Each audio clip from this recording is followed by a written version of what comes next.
This is where you realize number one, you're either a winner or a loser. Look, I 50x my income when I changed my life. I'm doing better than everyone else I know. No, I'm not even joking.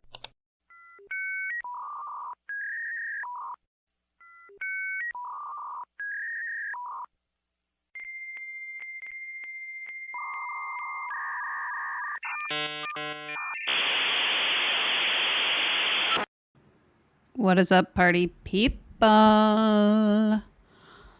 Oh, did I check the mic settings once again before I came on here? No, I didn't. Love that for us. Let me just check it out. Check it out. What is up, everybody? How is your day going? Shout out to my Canadian friends. Today is a holiday in Canada, and because I have just insane amounts of time freedom, I decided to work on a holiday. Just kidding. I really have not been working that hard. Let's be honest. Okay. It's just loading. I'm just checking the mic if you're just hopping on. So let me know how your day is going. Bubba is in position. He also has a fan. I don't think you can see it. It's in the corner right on the bed. So I think he'll be like comfy this whole stream because usually this room gets really hot because I have to keep the window closed because, you know, sirens and stuff. So anyways, he's got the fan situated. We're feeling good. We're feeling fresh. Today we are drinking for beverage hour, which is how we start every stream. We were feeling a little fancy today. Let's be honest. We got a cherry lime poppy. It was on sale at the grocery store. So I figured I'd give it a try. Actually, to be honest, Pablo's been buying like individual poppies at the convenience store near our house. Very, very poor financial decision. Let me just say that. So it's much cheaper to like buy in bulk. Anyway, this flavor, really good. I love it. Let me know what you're drinking in the chat. Monica says, Aaron said, yesterday was my kid's birthday. So that's gotta be some holiday also. Honestly, depending who you are, I'm thinking of my sister. Some people treat their birthday like a whole week-long holiday. Let's be honest. Monica says, I had 3 truly already. You know what? I love that. You're probably going to need that for today's episode. So let's be honest. Okay. It's showing that the mic is set up for far away. So hopefully the sound is okay. I think it should be good. Maybe I don't ever have to touch that again. Monica says, I love the orange poppies. I just tried that one for the first time yesterday, and I was actually pretty impressed. I wasn't sure that I was going to like it, just because sometimes with I believe they use like erythritol or something in these. But the sweetener, sometimes in certain flavors, I tend to notice it more than others, but it was actually really good. I liked it. A Capri Sun. Oh my God. That's like a early 2000s flashback for me. I have not seen one of those in at least 10 years. Tap water on ice. Can't wait to get rich. You're sounding good. Perfect. I have a nice glass of tap water here as well.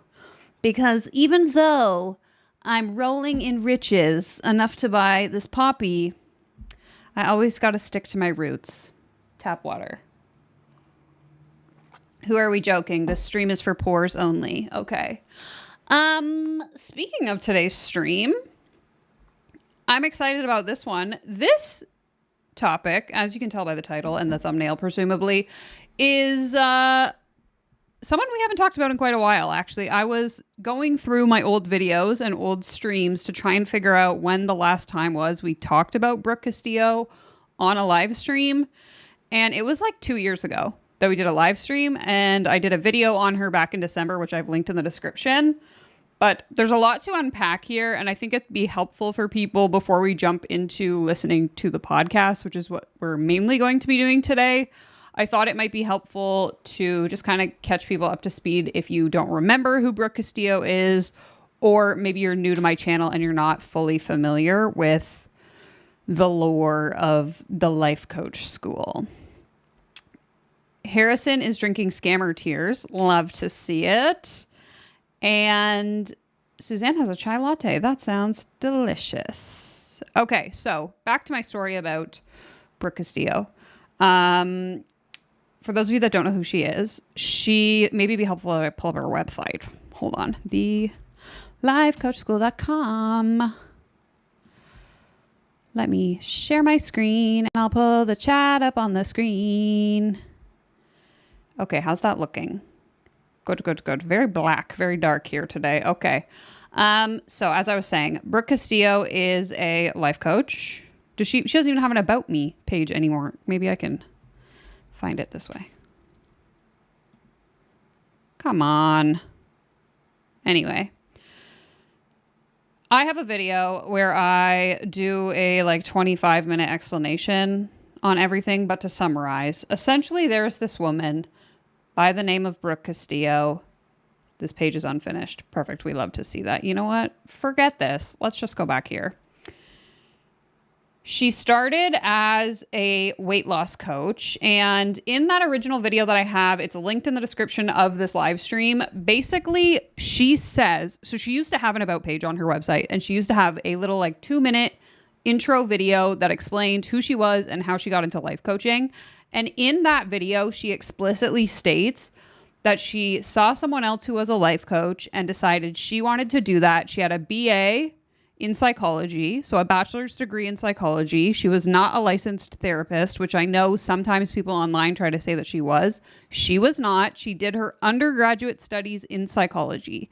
That is very different, and those of you in the comments who are social workers, therapists, etc., can attest to the fact that those are two very different things. To study psychology at a bachelor's level versus having a master's in clinical counseling, social work, etc. Anyway, I digress. She had a BA in psychology. She meets someone who's a life coach. And then in that video, she explicitly states, I did a 2-day certification and became a life coach.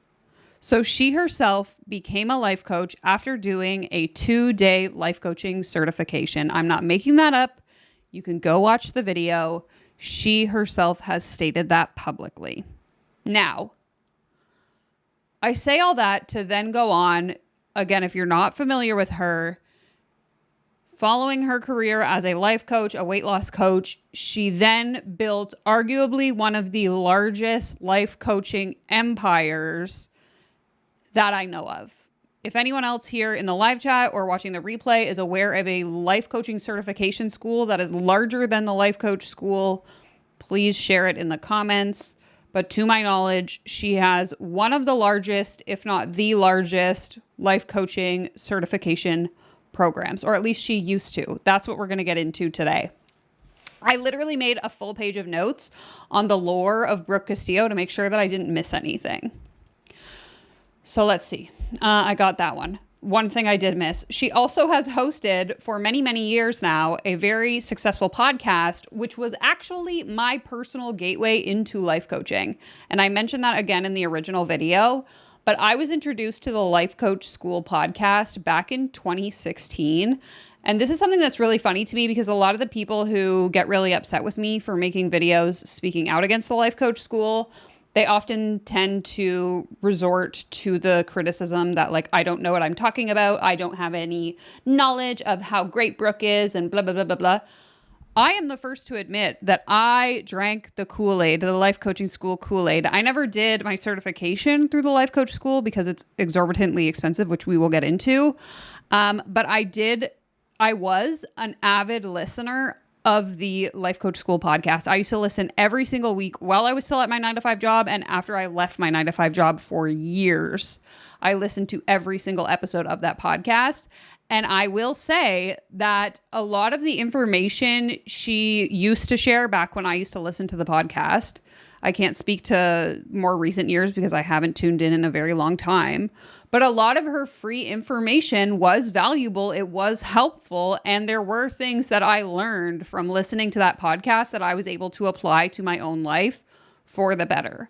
So this isn't some giant smear campaign about how terrible and awful all of her content is, which is often true about a lot of the stuff we look at on the channel. A lot of these people put in very low effort to the free stuff that they make available. I will say that a lot of Brooke's free stuff is somewhat decent and valuable to a degree. However, that being said, the problem is, much like again, many of the other people we look at on this channel, the podcast is a funnel into her, or used to be a funnel into her paid offers, which again, not unusual. Many businesses use funnels.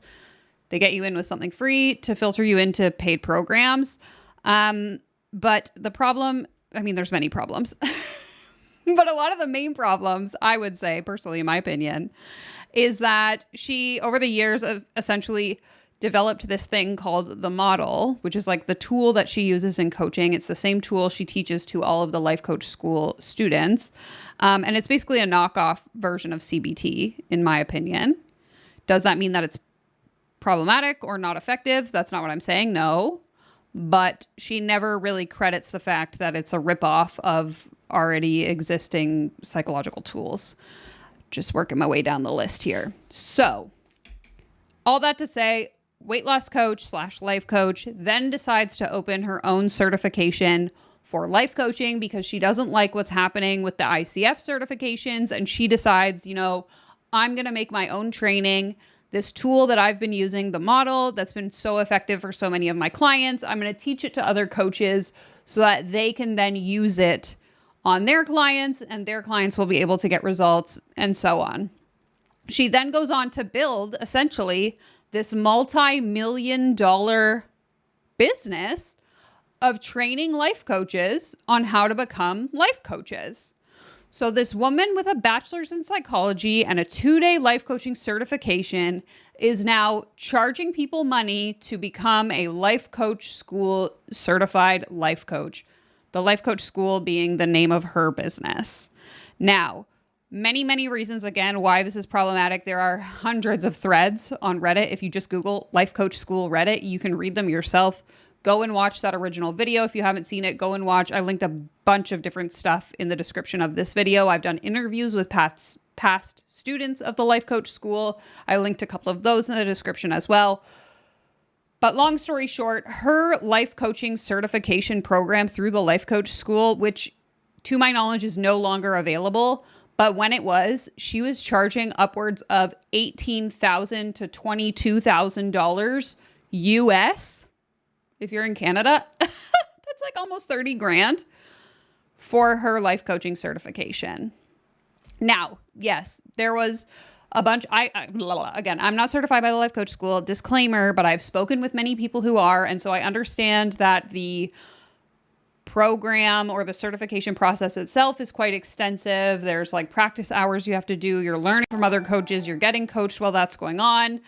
And you have access to, all of these tools and all of these trainings. I still am very skeptical that despite all of that, all of those things that are included, that it's worth $20,000. I've also allegedly heard many stories of people being pressured to take out second mortgages on their house, take out loans, charge it to credit cards, etc., when they have expressed that the $18,000 to $20,000 is an unreasonable amount of money that they don't have access to. So just things I want you to keep in mind. And I realize that I'm rambling, but I do really think that all of this context is super important for the people who aren't familiar with her.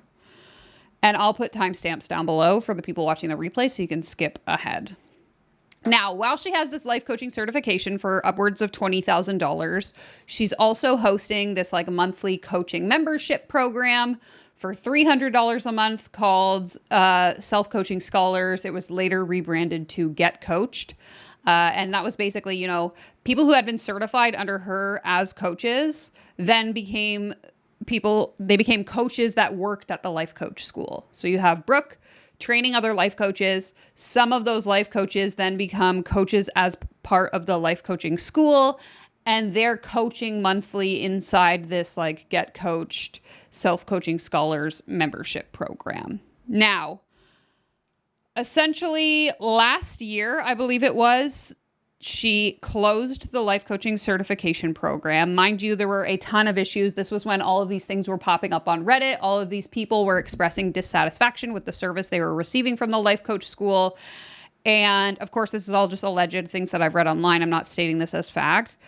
But there was a lot of animosity, people wanting refunds, very dissatisfied customers, essentially. And rather than, in my opinion, take the criticism that she was receiving, Brooke decided to closed the certification, closed the school down entirely for the year of 2025. I mentioned that in the video that came out in December that's linked in the description. And basically was like, there's no more live resources, no more live trainings, nothing. You'll get to keep access to the tools, but that's basically it. Closes down the life coaching certification and then opens a new certification called Tools where she's only teaching the model and it costs $3,000. So all of that to say, it's been a huge shit show. A lot of people felt completely blindsided, the people I talked to at least.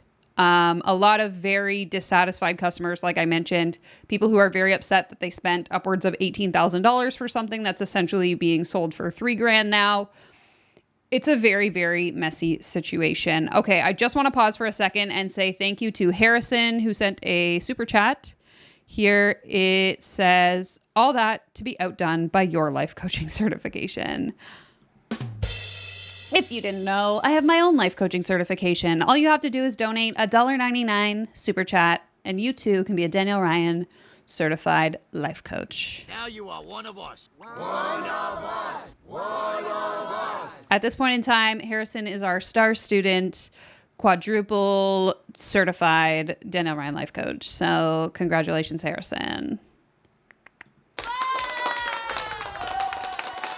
Okay, now that I am done ranting for the last 10 minutes, like I said, I'll write down that timestamp. We're going to get into what we're here to talk about today. So this was submitted to my reaction content form, linked in the description of all of my videos. Basically, it appears Brooke is back. So at the end of last year, like I mentioned in that video that's linked in the description, she basically said, you know, the life coach school is closed for the year of 2025. I guess her son is in the PGA. He's a professional golfer. And so she was going to be, you know, traveling around America with her golfer son, doing all these golf things, and she was taking time off. So she kind of just like posted a podcast episode. It looks like, how do I go back? She posted a podcast episode in December, basically explaining, you know, I've been doing this for 10 years. I'm going to take a break, not take any accountability for all the harm that I've caused. I'm instead just going to take a break and pretend nothing happened. How many times have we seen that movie before? Falls off the face of the earth. And then in June of this year, I guess, came back with the podcast. So we're going to look at the 3 episodes that came out in July, which is part of her new series called Be a Badass. It's giving like Jen Sincero vibes, in my opinion.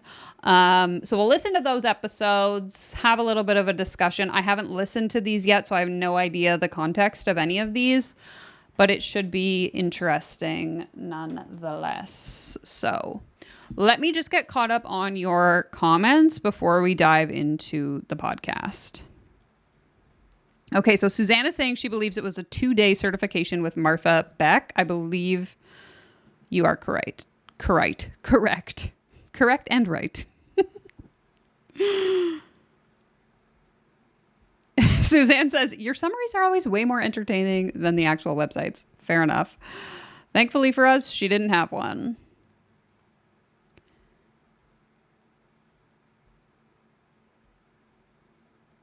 Okay. Bubba is so cute. I think he's really loving this fan. He's laying about, here, I'll show you. Like an inch away from the fan. So cute.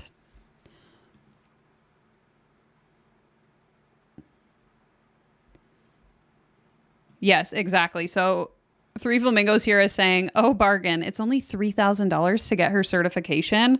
So I think that that's actually an important comment to address because yes, $18,000, $20,000, I think objectively is pretty ridiculous for a life coaching certification, especially when there's so many available on the market.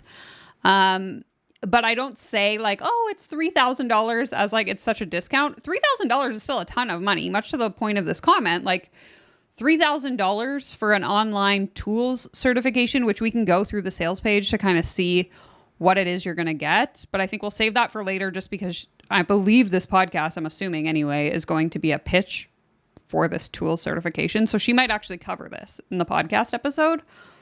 But $3,000 to learn, you know, some tools that you can use with your life coaching clients is a lot of money still. So super, super interesting. But we shall see.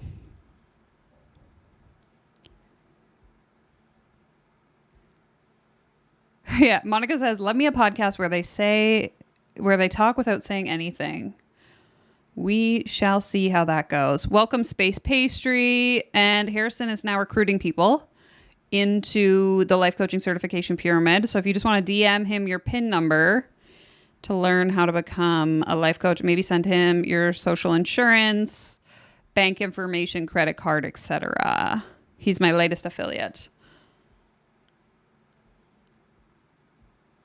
100%. Monica says $3,000 is so much else you can do with that. Bills, groceries, anything else, but no, wasted on her coach or her course. Sorry. Exactly. We could have about 1,500 Danielle Ryan life coaches yapping for that rate. That's what I'm talking about. Okay. Anyways, I digress. Let's get into the content. So, as I mentioned, she came out with this 3-part series called Be a Badass, and the description reads as follows. Success isn't reserved for a select few. It's available to anyone willing to become the person who creates it. So one thing that I think is really important, again, for those of you that aren't familiar with Brooke, as we get into listening to the podcast, she is notorious, from my observation, in being one of those people that essentially says that, like, you are responsible for absolutely everything in your life. And I know many of you have watched a lot of my content. You know my thoughts on that kind of mindset. And I believe that to a degree, you know, your outlook on life will impact your results. However, I also understand that there are a lot of circumstances in our lives that are beyond our control. And so to simply say that, like, you are fully responsible for everything that happens to you, I think is really ignorant. But it is just a perspective that is important for you as the viewer to keep in mind as you're listening to her podcast and as I read the description. In this 3-part series, I'm answering the question I get asked over and over. How do you create the success you want in your life? The answer isn't about being the smartest or having a perfect past. It's about developing 2 key traits: mental strength and a productive work ethic. These aren't optional. They're the foundation of extraordinary results. In this episode, I share my journey to becoming a badass in business and how I built Self-Coaching Scholars to a $10 million program. You'll learn why simply believing you can achieve success isn't enough. You have to believe you are the person who creates those results. Here's what you will discover. The 2 identifiable characteristics every badass possesses and why both are essential. How mental strength differs from mental weakness and what it actually requires to develop. Why work ethic isn't about hustling 24/7, but about producing significant results quickly. The real reason people fail. How childhood trauma can actually contribute to developing mental toughness. What? Why announcing your badass identity matters more than keeping it private. The connection between handling criticism and creating extraordinary success. Oh my goodness. Okay, let's just jump right in.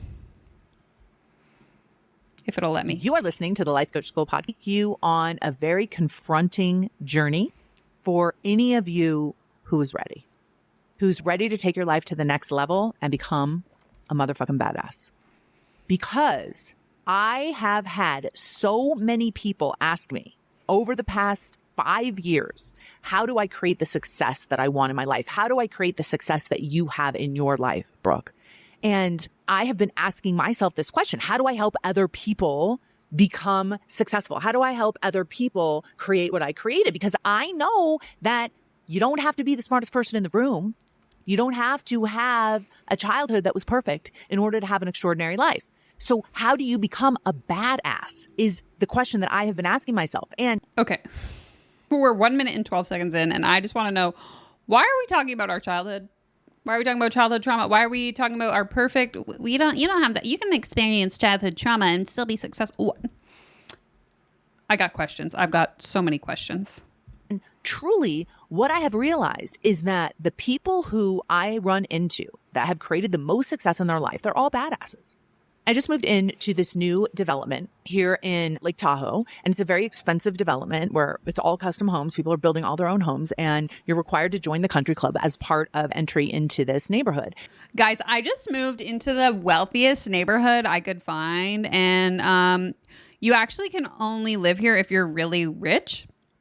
And once you live here, you also have to join the country club, which is actually just like a place where a lot of rich people hang out.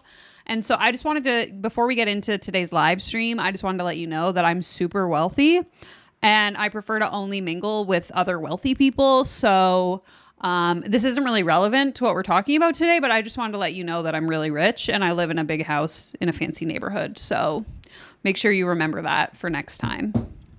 And so I have met a lot of extraordinarily successful people who have created amazing contributions in the world and wealth in their lives.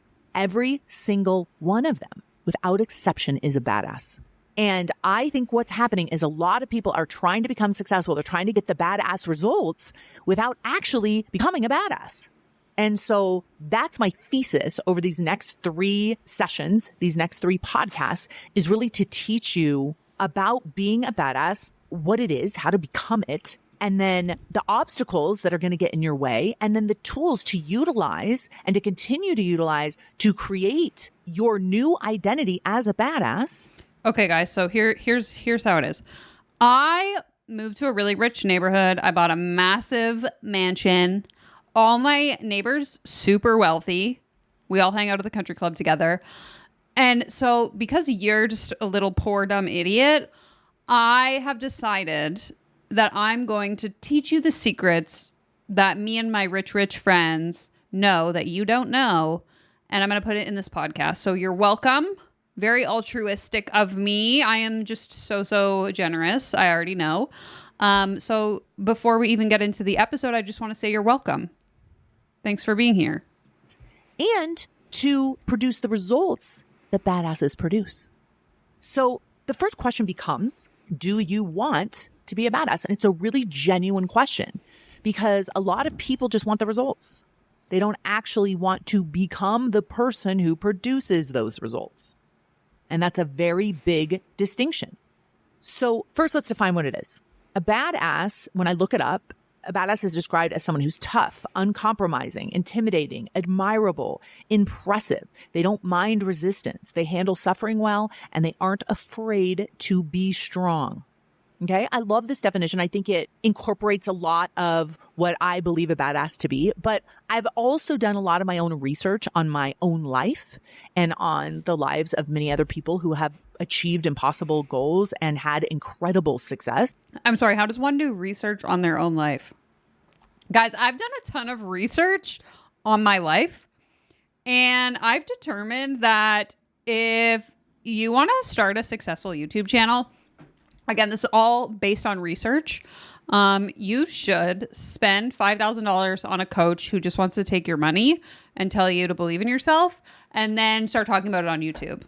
And that's on facts. That's how you're going to build a successful YouTube channel, because I actually researched it on my own life. So now we're just calling everything research. I thought it was bad enough when people are like, oh, I did research, and they're talking about Googling something.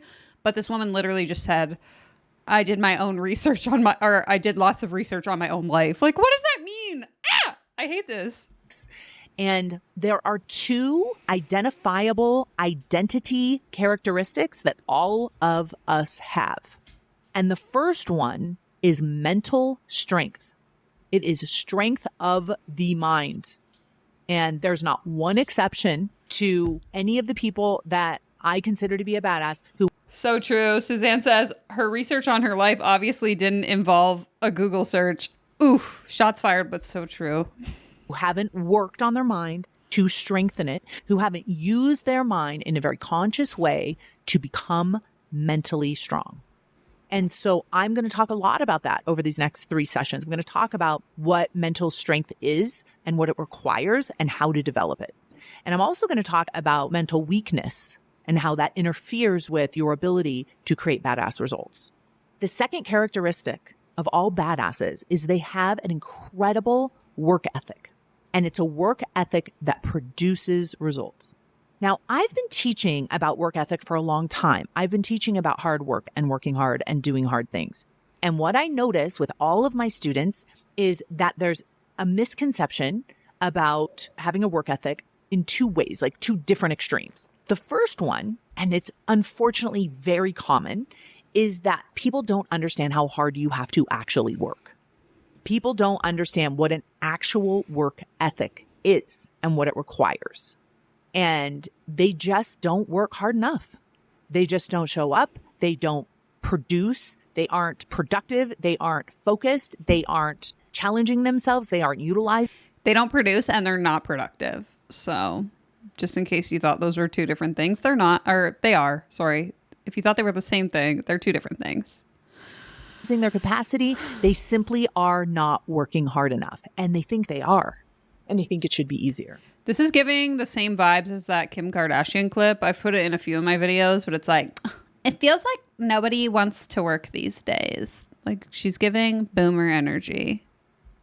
So that's one extreme of people that I see. And another extreme of people that I see are people who believe that a work ethic means working all the time, means being totally stressed out and overwhelmed, means putting in incredibly long hours, means hustling all the time. And neither one of those are productive or useful, right? I am never and never will be someone who will tell you that if you want to be a badass, you have to work all day, every day. You have to stay up all night. You have to hustle. You have to abandon your regular life for work. That is not me. I do not believe that. I do not believe you have to work every weekend. I don't believe you have to work at night. I don't believe you have to wake up at the crack of dawn. I really don't. But what I do believe a work ethic is, it is you have developed the ability to produce results. And you've learned how to produce them significantly and quickly. So although you don't have to work all the time, when you do work, when you do put in the hours, you know how to work hard, you know how to stay focused, and you know how to produce results. And these are results that have an effect on the world, results that have effect on your life, and results that increasingly create what you want. And if you don't have these two characteristics, you will not be the badass that you're capable of being, and you will not create the results that you are capable of creating. Ugh, I hate this so much. Robert's comment here says, she's condescending and unlikable. And this reminds me of Suzanne's comment earlier in the chat that says, like, I used to love this podcast. I don't remember her being so braggy.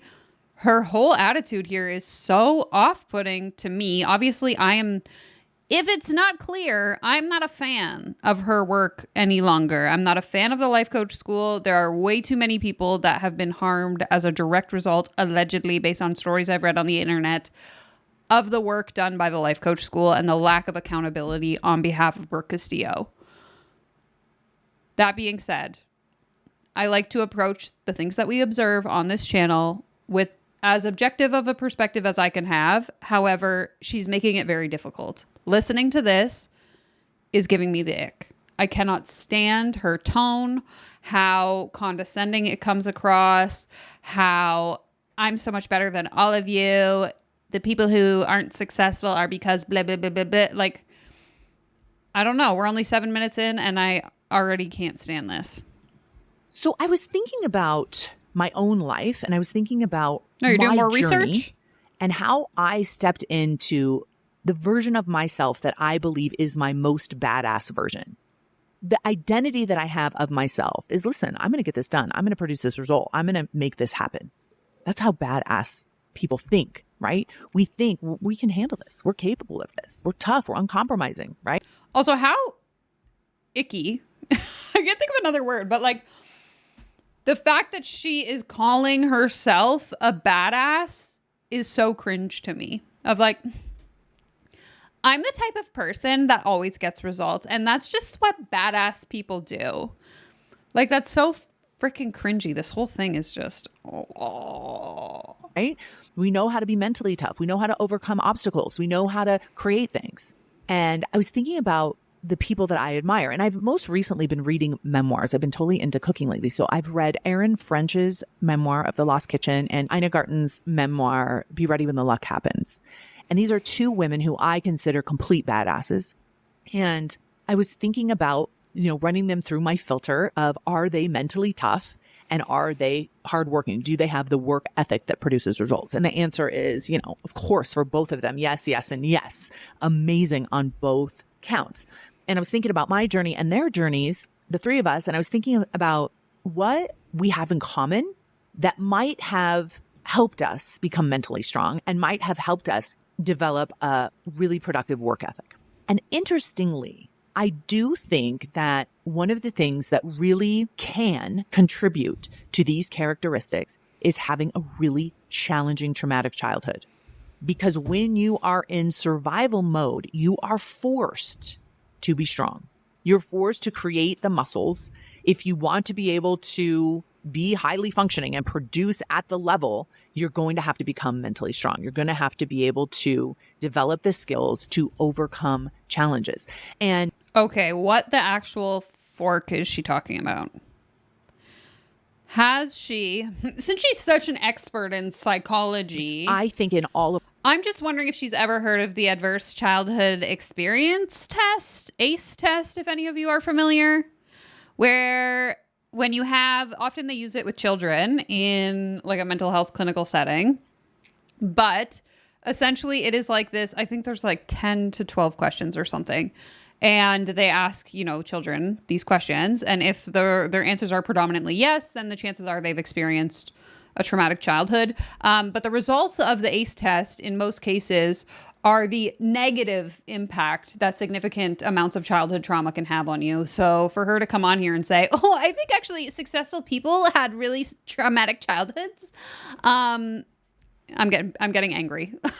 And she only talked about it for like 30 seconds. So where's this going? Because I'm about to lose it. of our cases, having those challenging childhoods actually helped us develop that muscle, right? The mental capacity to be strong is developed in managing your mind and producing mental thoughts that will help you overcome, that will help you work hard, that will help you produce. And so I think it's really interesting to think about our childhood, especially those of us who've had a lot of pain and suffering in our childhood, to think about those as, no, that was the playground, right? That was the journey that produced the mental toughness that is required to be. Yeah. And if you had a traumatic childhood and you didn't end up super successful, that's because you're a loser. Be a badass. Okay. Now, if you didn't have a terrible childhood, right, it doesn't mean you can't be a badass. Of course not. But it just means that you're going to have to work on the mental toughness. You may not have lifted as many weights. You may not have overcome as many challenges. In fact, there's something about being forced into a challenge, forced to overcome something that in some ways, I know this sounds so weird, but in some ways is easier than putting yourself in harm's way and asking yourself to overcome a challenge when it's not even required of you. Right? You don't even have to do it. It's easier to just back away. And for some of us, we are forced into it. And I think in some ways that had a silver lining for some of us. This feels like projection. So what I'm gathering based on what she's kind of saying without saying is that she had a traumatic childhood. And because she's successful, she's now trying to say that like her success is a result of her traumatic childhood because she had to learn all these like survival skills and coping mechanisms, which very well may be true. I'm sure that people who have experienced trauma in some cases might develop a certain level of resilience, or they might develop certain skills as a result of those traumatic experiences. But that's not to say that because that's true for her, that it's now true for everyone. Like, is that what she's saying?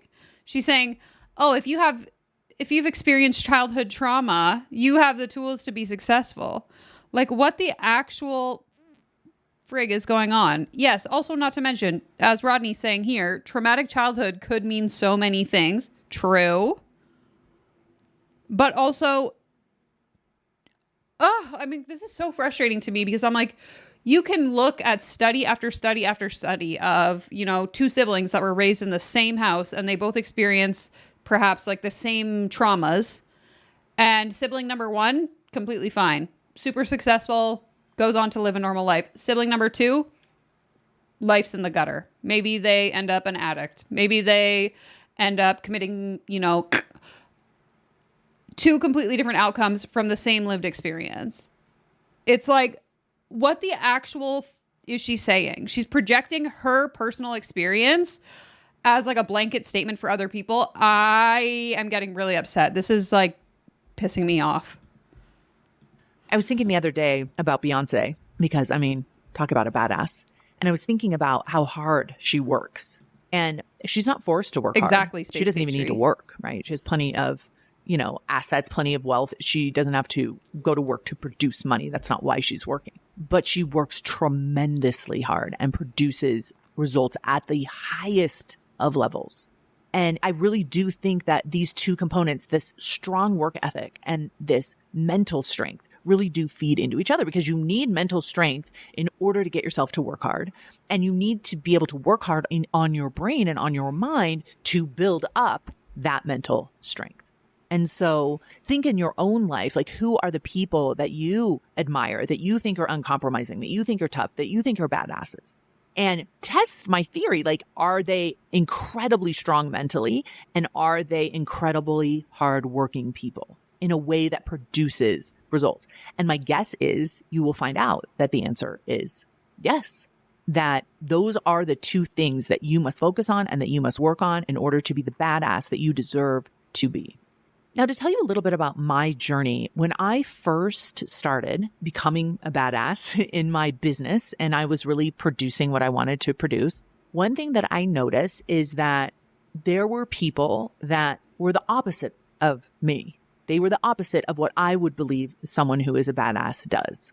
And they spent a lot of time trying to discredit me and to put me down. She's talking about me. And to complain about me and to even make up stuff about me, like when I first started.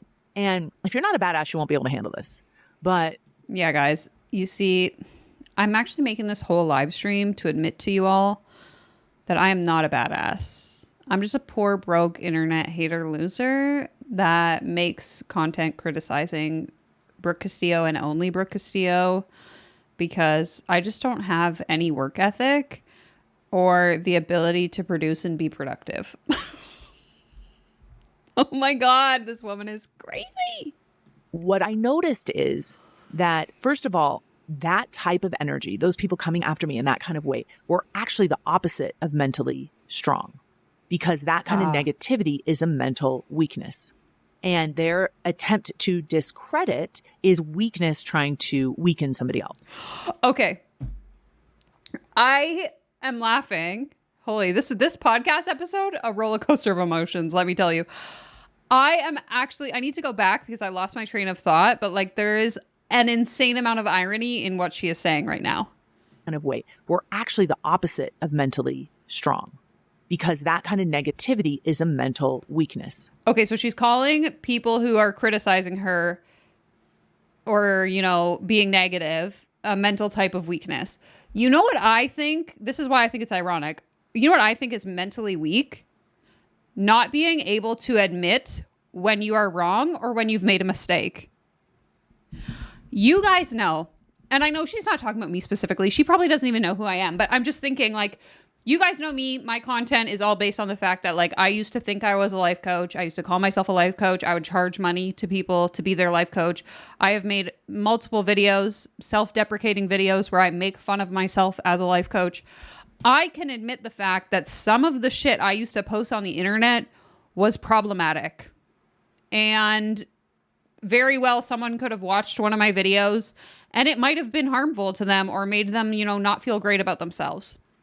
My problem with this woman is that she is so fucking high on her high horse that she never, to this day, not once, has admitted to the harm that she has allegedly caused probably hundreds of people at this point. The financial despair she has caused to people, the emotional trauma that people have, experienced at the result of the life coach school, the life coach school coaches, Brooke herself. It is mind-boggling for me to listen to this podcast episode where she goes on and on and on about, oh, people that are critical of me are just negative and they're not a badass. Like, go yourself. I'm sorry. I'm like getting so upset because it's like, you know what? You know who's a badass? People that can take accountability for their past mistakes and say, hey, I did this thing and I probably shouldn't have fucking done that. And I'm sorry that it happened. Not, I'm so much better than all of you, you little dumb idiots. Exactly. What in the gaslighting heck? This is so triggering for me, especially because hearing her voice elicited a flood of shame and remorse over my LCS days. Thank you for saying that, because I can assure you for a 100% fact, you are not alone in that experience. Again, if you are not familiar with Brooke Castillo, go to Google right now and look up Life Coach School Reddit. Pack your fucking Kleenex, because the stories that people have shared on those forums are absolutely heartbreaking. To listen to people's experiences of the harm that has been caused. I'm like getting emotional here. I might start crying. But it is truly heartbreaking, the conversations I've had with people of how much worse their life became as a result of believing shit like this. This is why I make this content, guys. Like, there is so much harm being caused in this space by people who cannot take accountability for the bad things that they have done. And then they want to sit here and be like, I know all the secrets to everything. Pay me money so that you can learn the secrets that only I know. Like, get a clue. Oh my God, I'm fucking sweating right now. I'm so frustrated. Bubba, I might need to steal that fan. Exactly. Space Pastry says, I got it, guys. Being a badass actually means exploiting and manipulating people and never being accountable. Bingo. We are all mentally weak here. Ain't that the truth? Oh my God.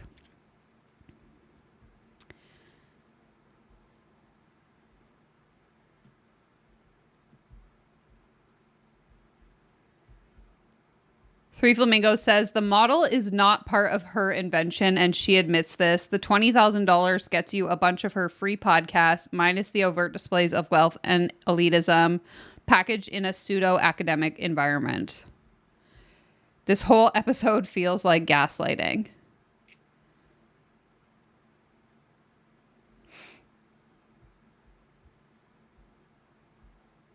She heard the criticism and is doubling down, which is worse for her, not badass. Bingo. Nailed it. And their attempt to discredit is weakness trying to weaken somebody else. And so in the beginning, I was frustrated by this because there were a couple things that I kept hearing as I was becoming more successful. And the reason why in the beginning really bothered me that people were saying stuff like this was because I was trying to be an example of what is possible. And people were discrediting my success and making it seem like I was some kind of unicorn and that nobody else was going to be able to achieve the level of success or the type of success that I was creating. And I knew that wasn't true.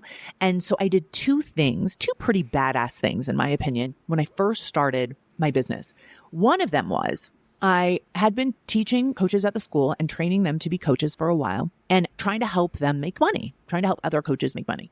And I kept getting this feedback. Well, you can make money, Brooke, because you're offering a business opportunity. You're offering people a way to make money. So they're willing to pay you in order to be taught how to make money. True. And they were saying you can't just make money being a life coach. You can't just be a typical life coach. And you have to remember when I first started 20 years ago in this life coaching industry, we didn't have a lot of respect as a profession. Right? We have way more respect now. Now, some people would argue that point, but I've been, in this industry long enough to know that when we first started, people thought that we were just having little hobby businesses and it was just really cute. There were like scrapbookers and then there were life coaches and it was just adorable. And I got a lot of that impression. And so when I started making money as a life coach, because people would say, I don't think you should call yourself a life coach. You should call yourself a consultant. I'm like, no, not only am I going to call myself a life coach, I'm going to call my business the Life Coach School. I'm going to embrace and change the perception of that word.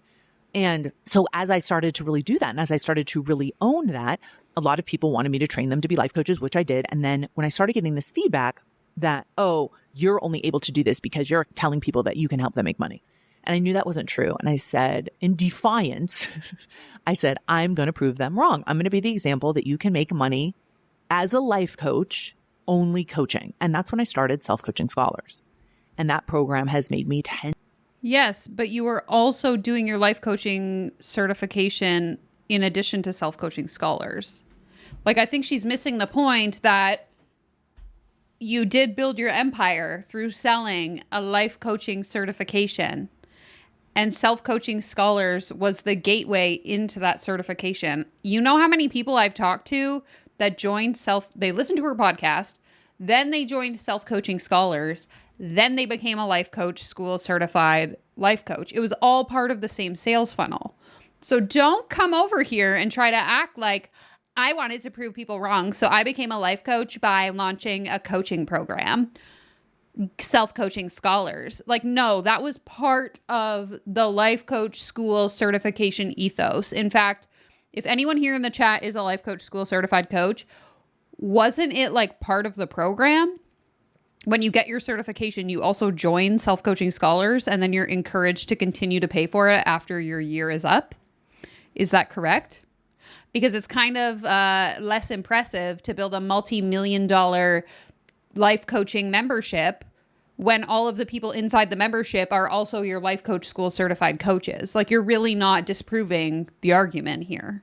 Tens of millions and millions and millions of dollars. Okay. It's made me about, over $10 million every year for like 8 years, right? So it has done very, very well as an offering that simply offers life coaching and the courses that I've created to help people in their lives.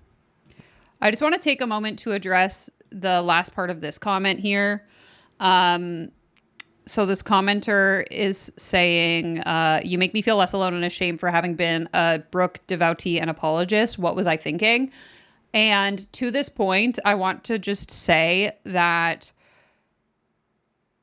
part of the reason that motivates me to talk about these specific people, the ones especially that have these, like, for lack of a better term, cult-like followings, an important part to recognize is that the reason why they're so successful is because they have, like Brooke herself, an excellent marketer. She has the ability to get people to blindly follow and trust everything she says. And when you're in an environment, much like my understanding with the life coach school, you're inside, private Facebook communities, and you have your little WhatsApp group chats, and you and all your friends are all life coach school certified. You're hanging out with people who are also perpetuating the same doctrine, the same beliefs, the same values, the same, if there's criticism, they all have the same arguments against that criticism. When you're in an environment like that, where everyone is led to think and believe all of the same things, it is next to impossible to have the ability to self-reflect, the discernment, the ability to discern whether or not, something's off here.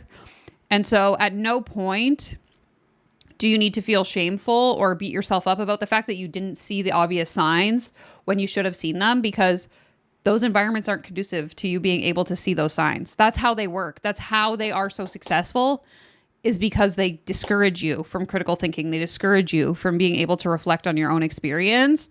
And it's not until you actually step out of that environment and start talking to other people, asking questions, making friends outside the industry, reading forums like on Reddit, that you're able to recognize, like, oh, something's off here, and now I can figure out why.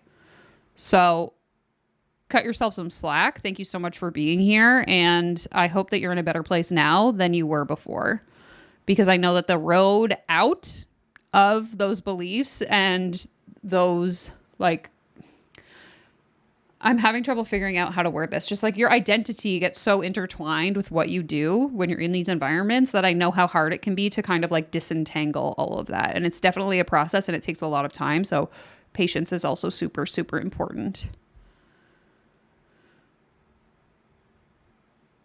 Okay. Thank you, Suzanne. Suzanne says, I believe that is correct. They get a year free and then they have to pay. Yeah. So you do your life coach school certification, then you do a year of Get Coached, and then you're paying $300 a month. So don't try and tell me that you built this amazing life coaching business when you built it off the backs of your life coaching certification business. So freaking stupid.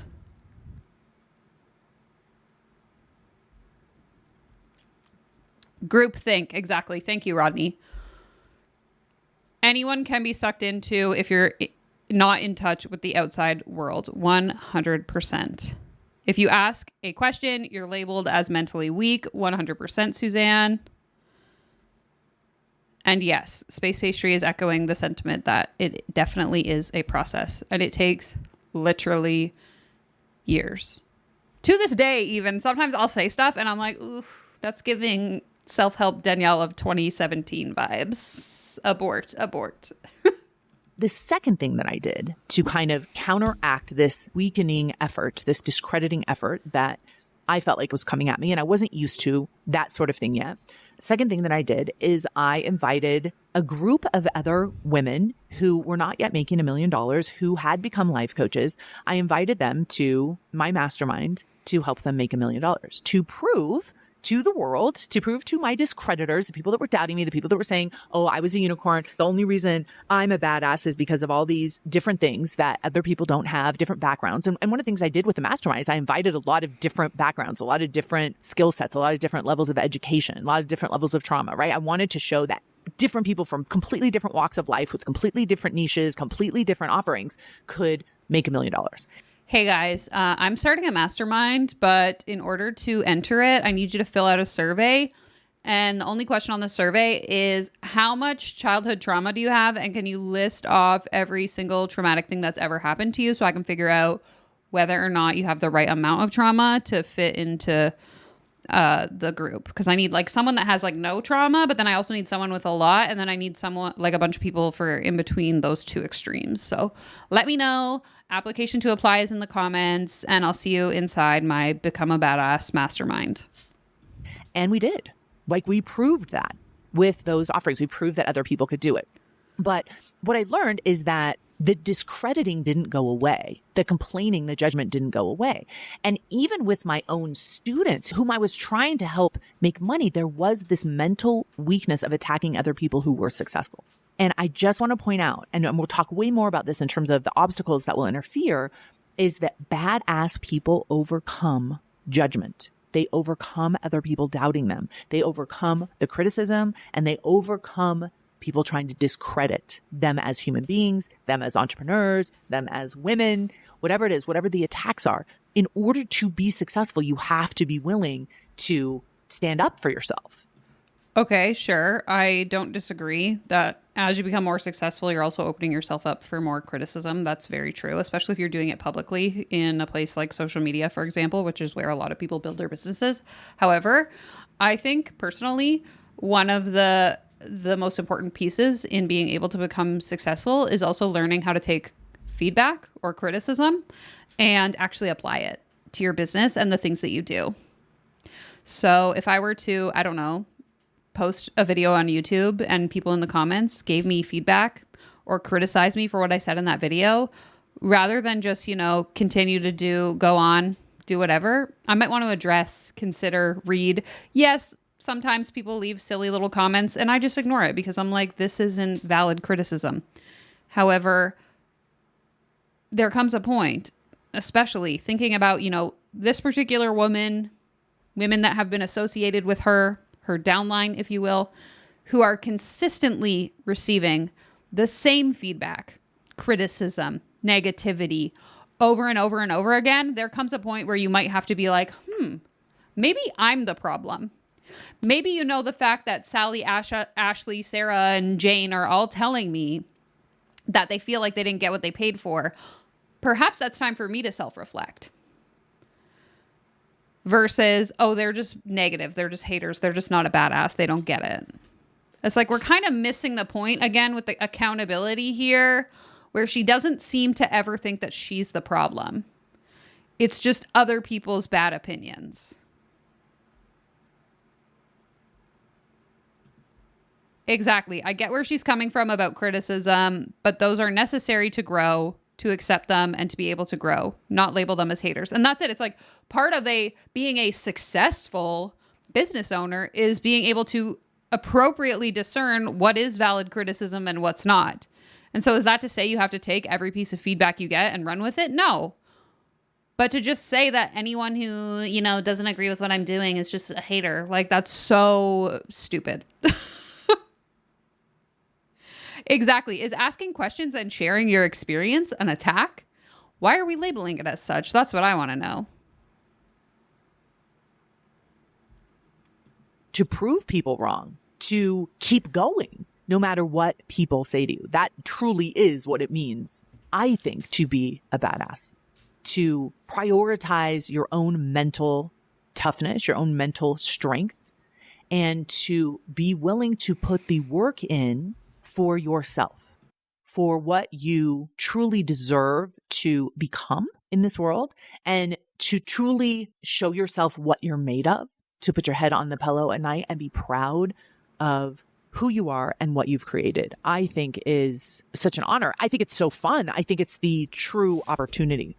So I'm going to ask you again, do you want to be a badass? And do you believe that you are one? The audacity to believe that you're a badass is difficult for many people. And I'll talk to people all the time and I'll say, hey, do you believe that you can create this vision for yourself? Do you believe that you can create this result for yourself? And they'll swear to me, yes, I believe that I can have $1 million. I believe that I can create this nonprofit. I believe that I can find a person to have an amazing relationship. I believe it with all of my heart. And then I'll say to them, do you believe you're a motherfucking badass? And most people have a much more difficult time with that. But if you don't believe in yourself in that way, if you don't identify yourself as someone who is extraordinary, as someone who has the ability to rise above and to create something that is impressive, that is intimidating, that is incredibly successful, if you don't believe that you are that person, you will never create it. It's not just, could I do that? Could someone like me do that? It's like, no, is that who I am? And if it is, I'm going to test you. Are you willing to announce it? Are you willing to tell other people that you are that? Like, I'm a badass. I get shit done. I create things. I build businesses. I have extraordinary results in my life, period.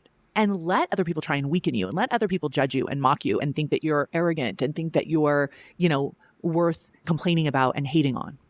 My friend Layla just posted on Instagram. She said the price of success is hate. And I just thought that was so fascinating. Like, if you're badass, like, you can handle that. You can handle going into battle with enemies, with people that maybe hate you for really valid reasons in their own mind, and people who hate you because of lies that have been told about you. It doesn't matter. Okay, why are we... Presumably, she's talking about people who criticize her. Why are we conflating criticism with hate? I can be critical of people. And I just use myself as an example because I'm not here to speak for anyone else. But I could be critical of Brooke, even, for example. This whole live stream is me being critical of her. That doesn't mean that I hate her. Why are we conflating the fact that people have criticism about us with, oh, they hate us? When someone leaves a negative comment on any of my social media, I don't automatically go, oh, that person hates me. They don't even know me. I don't know Brooke. I know the stuff that she posts online. I have problems with the information that's publicly available. But do I hate her? No. So why is it, and this isn't unique to her, this is something I see so often with anyone who I'm critical of on this channel, is if someone is critical or being critical, making criticism about what I'm doing, saying, being, blah, blah, blah, they must hate me. They're haters. No. I'm simply making an observation and I'm stating it. My opinion. Criticism is not hate. Okay? New merch coming soon. I'm just kidding. I feel like there are other roads to being a badass than what she spells out. So true. So true. Exactly. Suzanne says, I've made a critical comment, an organization has changed, and then I've raved about them. Criticism does not equal hate. Exactly that. It's like, that is the point of constructive feedback, is to tell someone, oh, I didn't like it when you did this, so that next time they cannot do that. If you have a partner, there are times when they're really pissing me off, and I'll say, Pablo, I need you to do this instead. And you know what? Then he goes and fixes it. I didn't hate him. I was just criticizing something that he did or said, and then he fixed it and now it's fine. Same goes with me.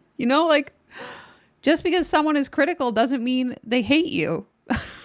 And in fact, if you're going around your life thinking that every form of criticism is hateful, oh my God, that sounds like a terribly horrible life to live. I'll just say that.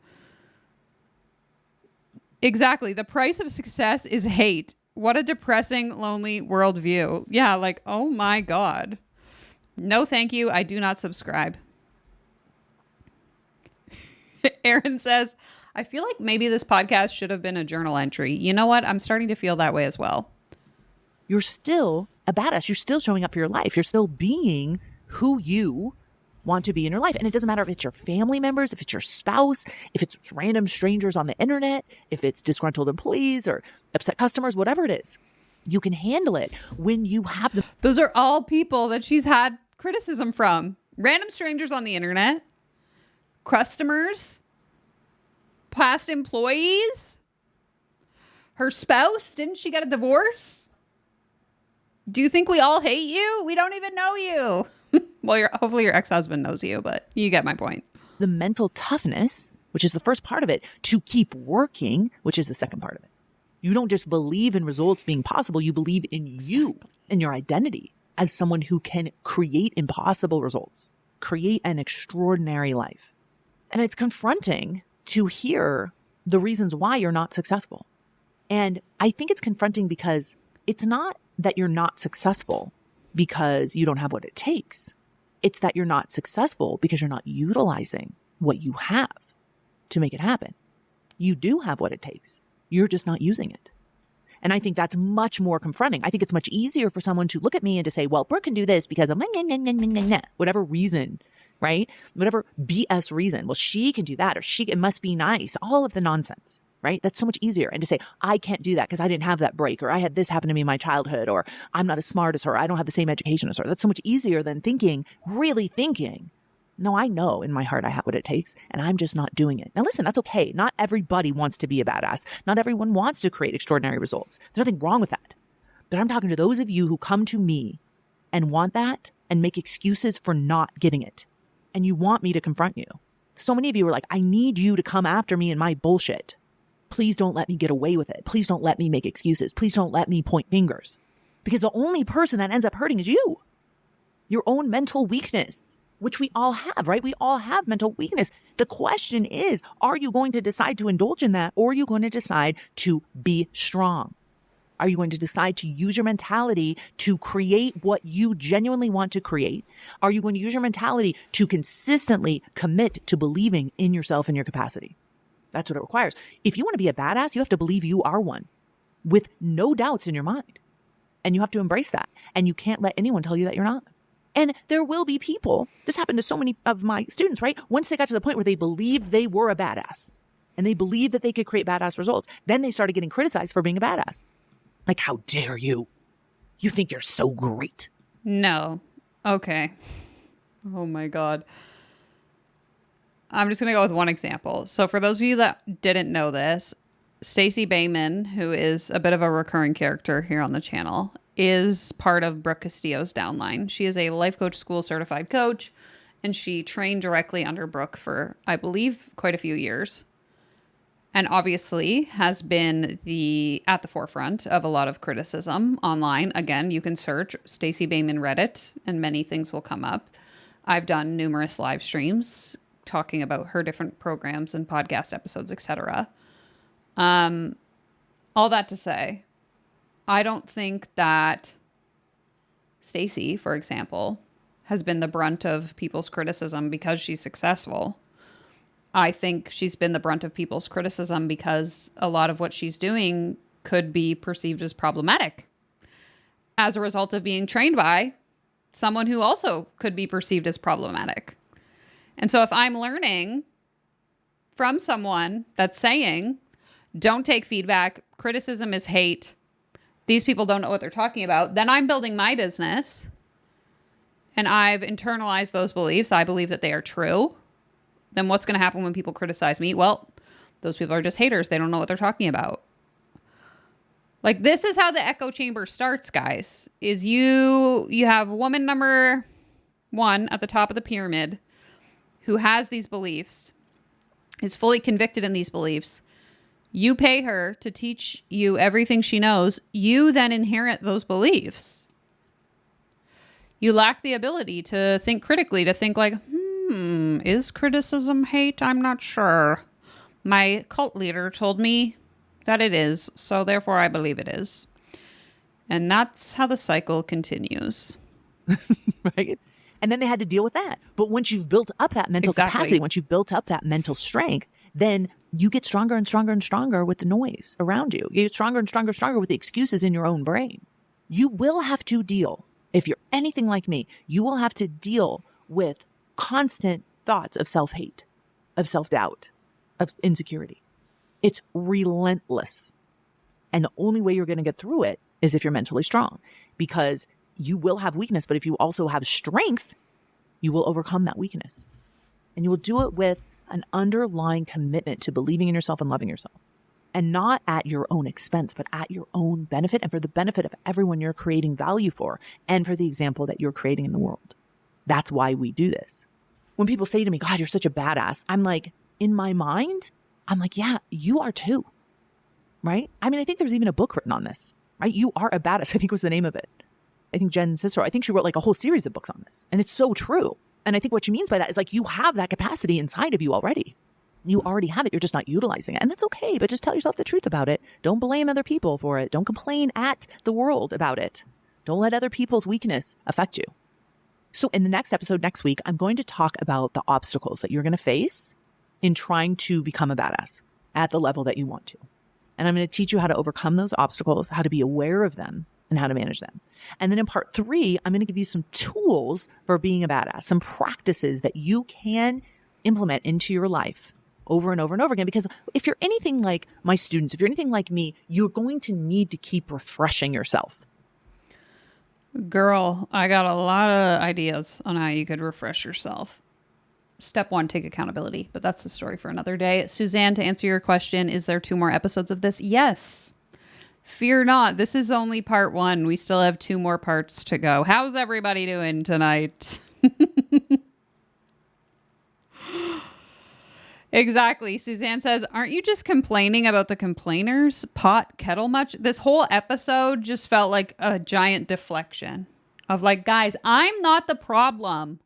The problem is the people on the internet who criticized me before I was successful, and then the other people that criticized me when I was successful. And then, if you can believe it, I had people pay me a lot of money, and then they also became successful because they adopted the same predatory practices that I was using, allegedly. And then people started criticizing them. Feel sorry for me, guys. Oh my God.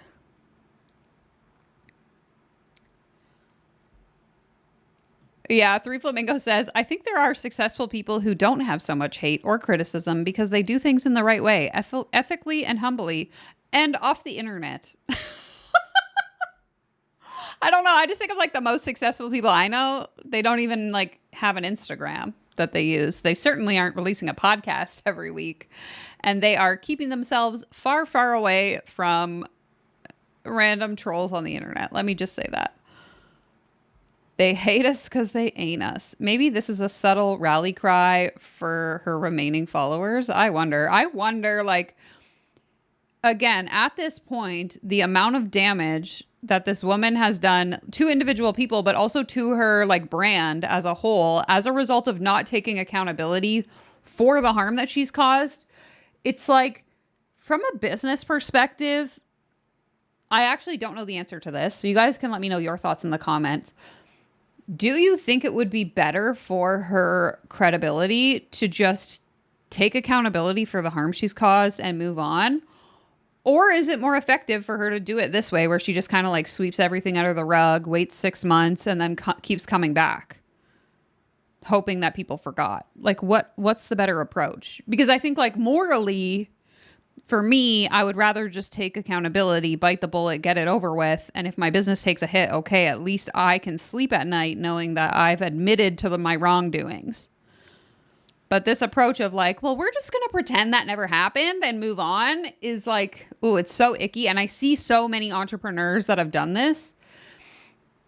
There are many, many people specifically in like the coaches niche who, especially around like 2020 when coaching was booming, were really financially benefiting off of that business model. And then now that it's not working so much, they're like pivoting into other business ventures, but have not taken any accountability for the harm that they were projecting at one point. It's very interesting.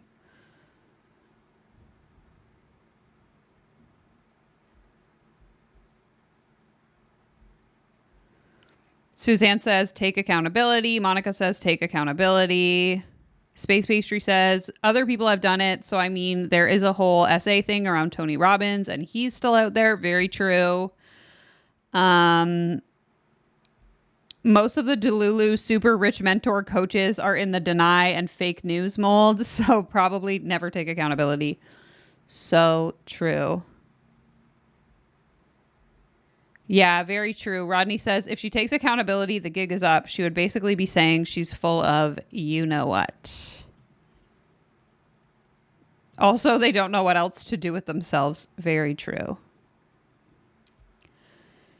Exactly, Harrison. Much to my point earlier, we don't criticize her because she's successful. We criticize her because she sets people up to fail and financially exploits them. I added that part. Space Pastry says, I'm for accountability, though I don't expect it at this point. Very, very fair. Okay, let's move into episode number 2 because part 1 wasn't enough. We might as well subject ourselves to another episode. This one's called Obstacles.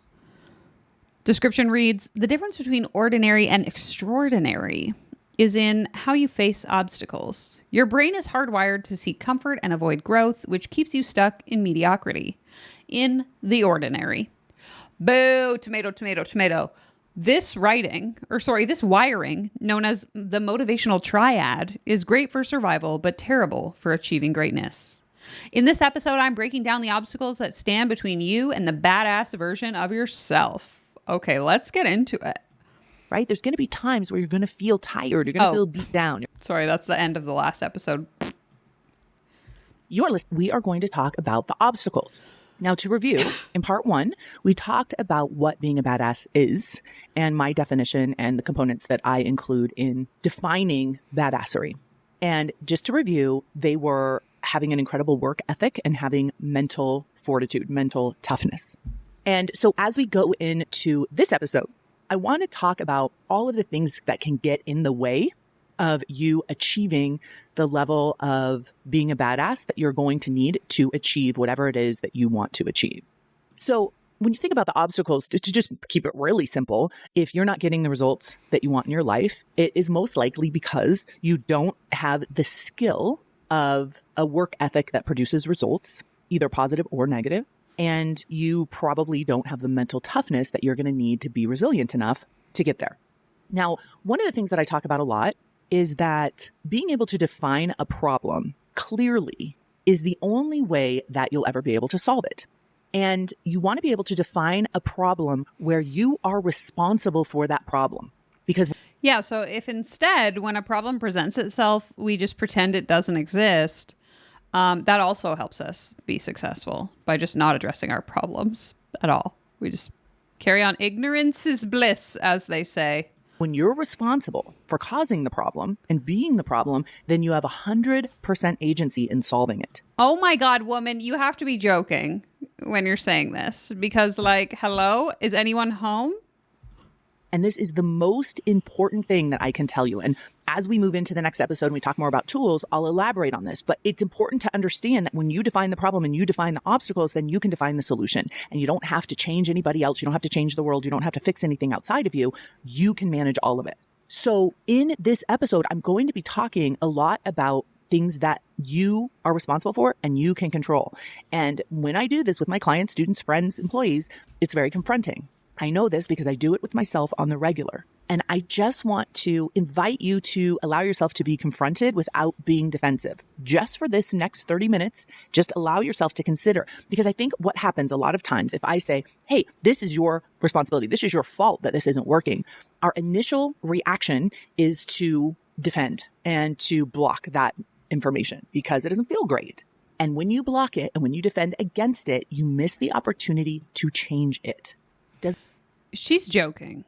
This thing has to be a joke. Monica, I have it on 1.3 speed. That's why she's talking fast. I'm sorry. I can't take this seriously. I cannot listen to this woman talk about people not taking responsibility for their problems when she has spent the last 2 years skirting accountability for all of the problems in her business. Oh my God. Yeah. Oh, how unaware she is. Like, is she? This is crazy. I can't listen to this. She's joking. This has to be April Fool's. Anybody? Please. Doesn't mean that you have to continue to believe it, but I always really want to invite you to just consider the possibility that if you accept responsibility for everything, then you have the power to change everything. And it's a lot more challenging than it sounds, but we're going to go on a journey today and we're going to explore it. So there's a couple things I want to start with. First, the main obstacle to any kind of extraordinary success is always going to be your humanness, which means the way that your brain was designed and has evolved works against you being extraordinary, works against you being a badass in many ways. To review, the motivational triad, the way that your brain has set you up to survive is to conserve your energy, is to avoid pain at any cost, and to seek pleasure. And in the early days of humanness, this is what evolved us. This is what got us to the finish line of survival. And now that we live with all the creature comforts that we have created for ourselves, the motivational triad is still alive and well, and it is debilitating in many ways, because in order to become extraordinary now, you have to overcome your own motivational triad. You have to seek discomfort. You have to overcome the desire for instant gratification and pleasure, and you have to exert a lot of energy in the smartest of ways in order to create the results that you want. So that's kind of a bummer, right?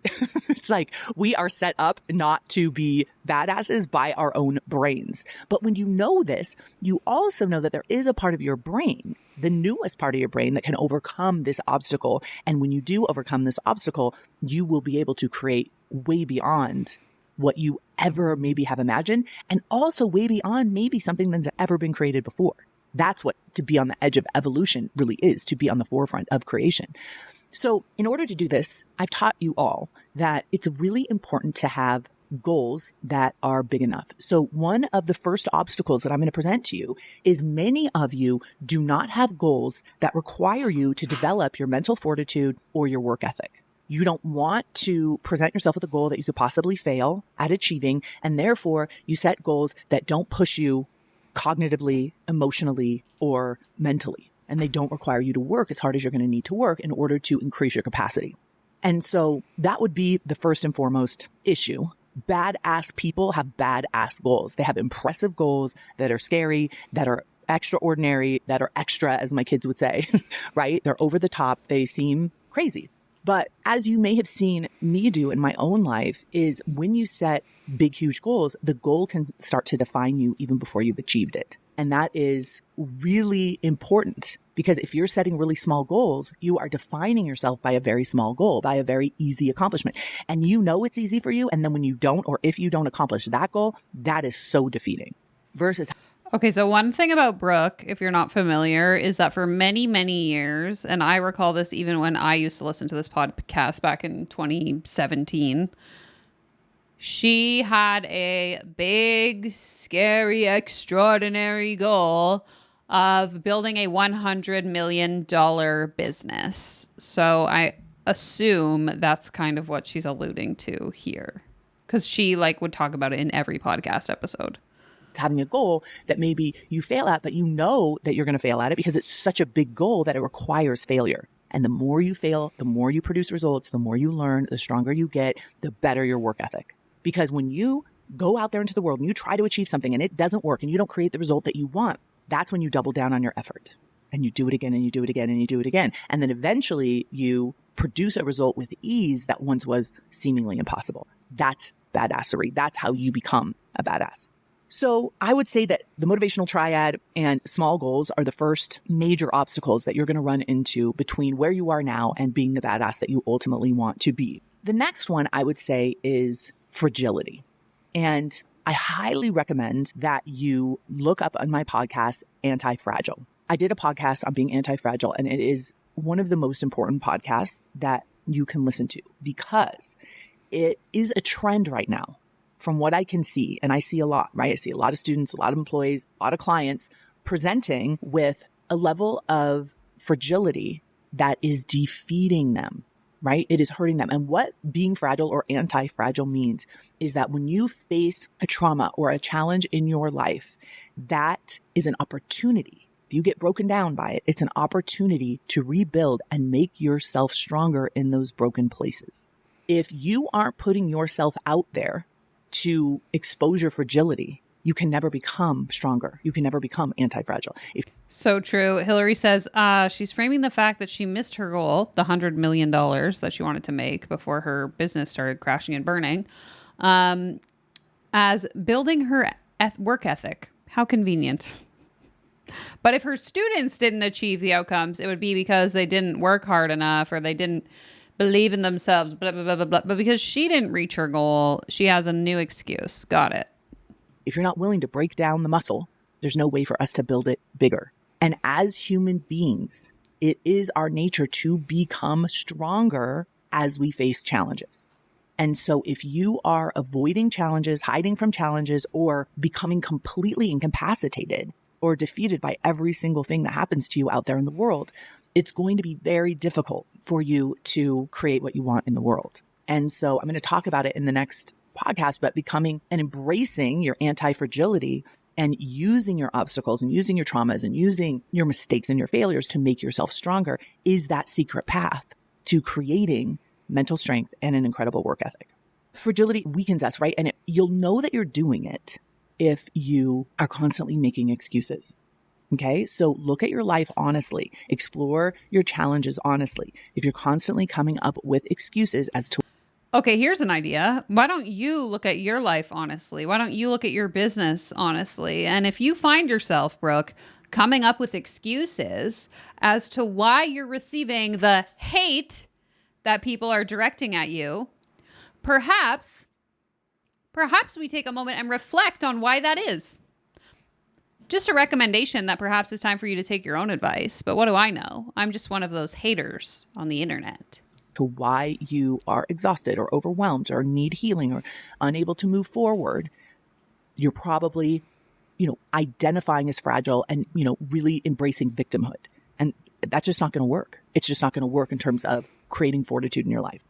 Okay, the second one, this is a huge one if you're anything like me. I call approval whoring, where you're constantly seeking approval. And when you are seeking approval or applause and you're following the compliments and you're following approval of others, the delight of others at your own expense, you will never create authentic success. You will never become the badass that you can become because you'll get locked in between people pleasing and perfection because you want to create something that everyone can approve of and you'll want to please all the people. So you will start adjusting yourself to the applause, to the approval of strangers, to the approval of people you don't even respect, to the approval of people you don't even want to be like, to the approval of people who are negative and really trying to prevent anyone from getting upset and really trying to prevent anyone from saying something negative. Think about this for a minute. I see this constantly. There's a group of people that you don't respect, that you don't admire, that you would never trade places with, that you don't think they have the work ethic that's required of the mental fortitude, and they're maybe not approving of you. And people spend entire lifetimes trying to win over people that don't approve of them. And maybe it's just a family member, right? Maybe it's like, I just want her to approve of me, my mother, my father, my sister, my husband, my wife, if I could just get them to approve. But when you look at what they're doing, which is making excuses or being negative towards you maybe, and not giving you the approval that you want, it doesn't make any sense that we're spending time trying to get their approval. And listen, I have done it. I have played that game for so many years of my life, trying to be the person I thought other people wanted me to be, so many different people in my life. And even when I do it really well, I still don't have their approval because their approval isn't about me. It's about them. Them approving is about them and their thinking. It has nothing to do with me. So, okay. To a degree, I don't disagree with that particular sentiment of like making decisions in your life based on feedback from people whose opinions you don't care about. Like again, when random strangers leave me weird comments on my YouTube videos, I don't really care because do I know this person? No. Do they know me? No. However, I take issue with this because she seems to have an inability to take feedback from anyone, regardless of whether it's like from someone that is just projecting onto her and isn't someone she'd want to trade places with, or if it's, actual past clients who have grievances about services they've paid for and not received or harm that's been caused at the hand of Brooke or her business. I think that this kind of like allows her to just push all those people into a box of like, I wouldn't want to trade places with those people anyway, so I'm not going to listen to their criticism. Like, sometimes we still have to take accountability. I feel like a broken record at this point, but it's just like the point is right over her head.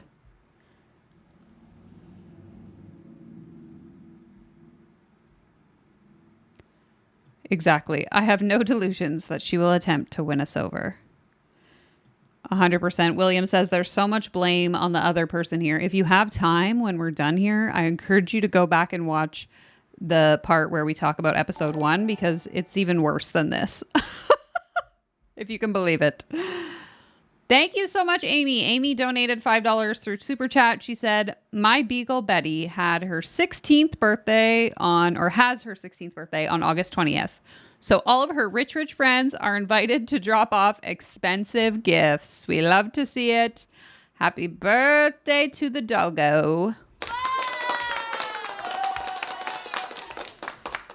And you should ask your Beagle if for their 16th birthday they would like a life coach, because I just want to know this. I'm always baffled when people don't have a life coach or don't want one. I'm like, what? It's the most amazing thing ever. It's actually the most amazing thing ever. And if your dog doesn't have a life coach, they definitely should.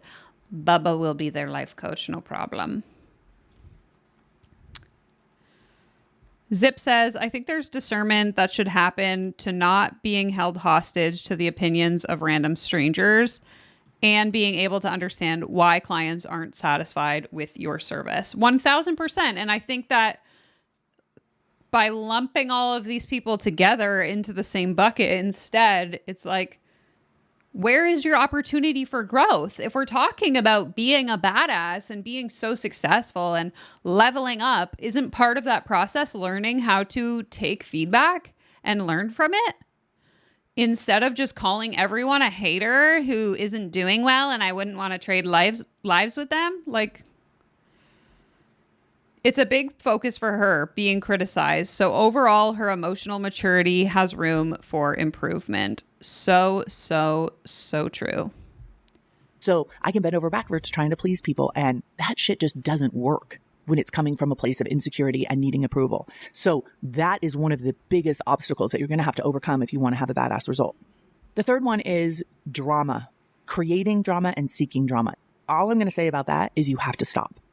You have to stop creating drama where there is none, overreacting to stuff, overwhelming to things, making things bigger than they are, creating scenarios that are factually benign, but our brain is dramatizing them in a way that we can't even function beyond them.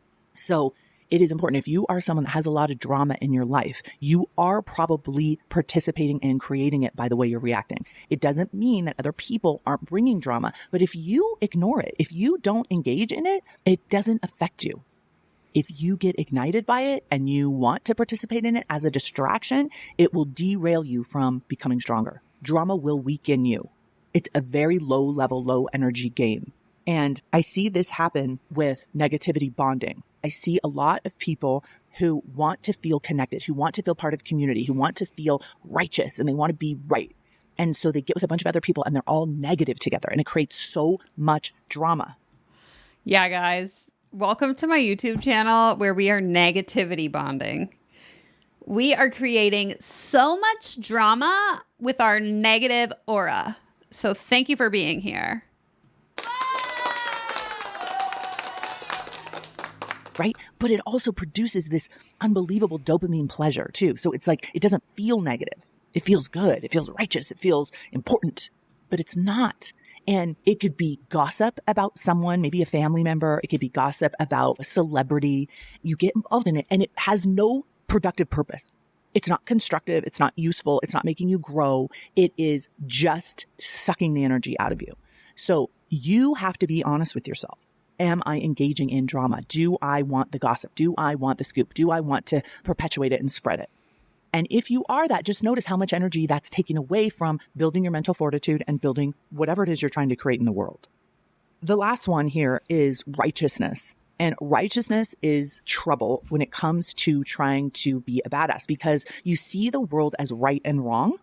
And there's a lot of blaming that will happen, because if you see the world as right or wrong, you're always going to want to be right, and you're always going to want to be on the side of good. And that's impossible, because you're a human being. Sometimes you're going to be wrong. Sometimes you're going to make mistakes. Sometimes you're going to do something negative and bad that you're going to feel bad about. And that's part of being human. And if you're always trying to be right, and you're always trying to be like, I'm a good guy and I'm on the right side, you're always going to have to be putting down the people that are wrong and bad in your eyes. And that amount of energy is wasted, because no one is all. To be clear, I'm not going to drink out of this anymore, okay? He just looked really thirsty, so I sacrificed my water for him. All right and all wrong. No one is all good and all bad. And there are degrees of it. And if you reject or become defensive over everything that you do wrong, or you push away any kind of feedback about who you really could be inside of you because you're a human being, you will have a very difficult time moving forward, because you'll always be trying to hide. The fear of being exposed as the human being that you are, which is fallible, which is dumb in some ways. Aaron's asking, is this podcast series just a message to my haters? To which I am going to say yes. That's definitely how it's feeling. Both of these episodes feel like very defensive energy. Okay? Whoops. Ah! Wrong button. Which is bad and negative in some ways. If you're always trying to hide from that part of you, you're not going to be able to embrace the authenticity that will create the results that you want in the world. So be open to all of it. I really learned this from Byron Katie when she would ask that question to any kind of judgment against you. Is it true? And she would suggest that we can always find a grain of truth in every single thing someone says about us. And the first act of defense is actually war. It changed my life. So when people say things to me, God, you're such a bitch, I'm like, yes. God, you're so nice. Yes. God, you're so weak. Yes. You're so smart. Yes. You're so dumb. Yes. Say yes to all of it. Then there's nothing to defend against. There's no energy to push against. It's all true. We can all be some degree of everything. And so what? Carry on. Utilize what works for you. Accept who you are as a human being, and that the world's supposed to be good and bad, clearly, because it is. And how do we work within that? How do we work within all of the facets that we are? All of the mistakes that we make, all the failures that we have. It doesn't mean that we're bad. It doesn't mean that we're wrong. It simply means that we're human and we're on this journey to badassery. And you can be a badass and make mistakes. You can be a badass and fail. In fact, I think it's impossible to be a badass and not fail. Impossible. So what if you embraced all of that and released your righteousness? Stop trying to be right all the time and point out everyone else's flaws and how everyone else is less than you and that you're the good one. The problem is we are socialized to do that. We internalize that type of all or nothing thinking. And it's going to be very difficult for you to create at the level that you might want to create if you're stuck in that righteousness. So is she suggesting that if you are providing criticism to someone, it's because you think you're better than them? Because that seems kind of weird to me. I don't think all criticism is rooted in this like sense of arrogance of like, I know more than you, therefore, la la la la la. Like, weird take. You're going to be terrified of doing anything that might be considered as wrong. You're going to be terrified of making any kind of mistake. And that just doesn't work in terms of being extraordinary. So when you look at your life and you look at your emotional life, one of the biggest obstacles that I see for people is the avoidance of negative emotion, the rejection of negative emotion, and the buffering of negative emotion. Wait. So you're saying previously in episode 1, you said that essentially all criticism is negativity. Now you're saying the biggest thing you see is people avoiding negative emotions. And yet, I have yet to see somewhere where you take accountability for the harm that you have caused. I know I keep saying that, but like, where is it? Why are we pointing our fingers at everyone else when we should be pointing them right back at ourselves, perhaps? So as you set big goals, you're inviting a lot of negative emotion. You're inviting a lot of fear. You're inviting doubt. You're inviting embarrassment. You're inviting humiliation. You're inviting everything that comes along with failing your way forward. And when those emotions come, you have to utilize negative emotion in order to strengthen yourself emotionally.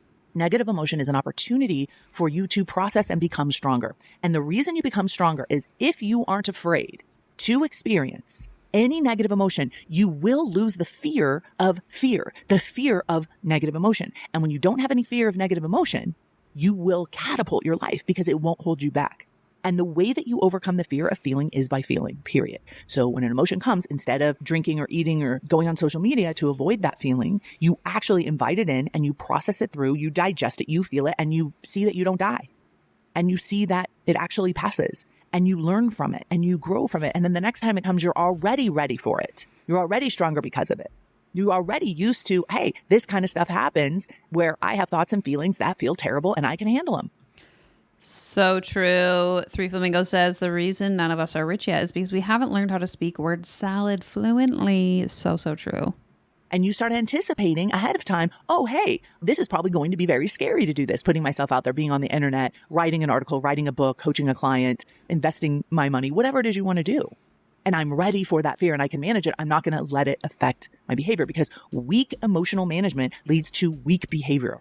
And if you have weak behavior, you're never going to be able to produce results. You'll run around doing busy work trying to hide from all of your emotions. And you'll call it work and then it won't work and then you'll make excuses and then you'll blame other people. It's a pattern. I see it in everyone that I work with. I have it in myself.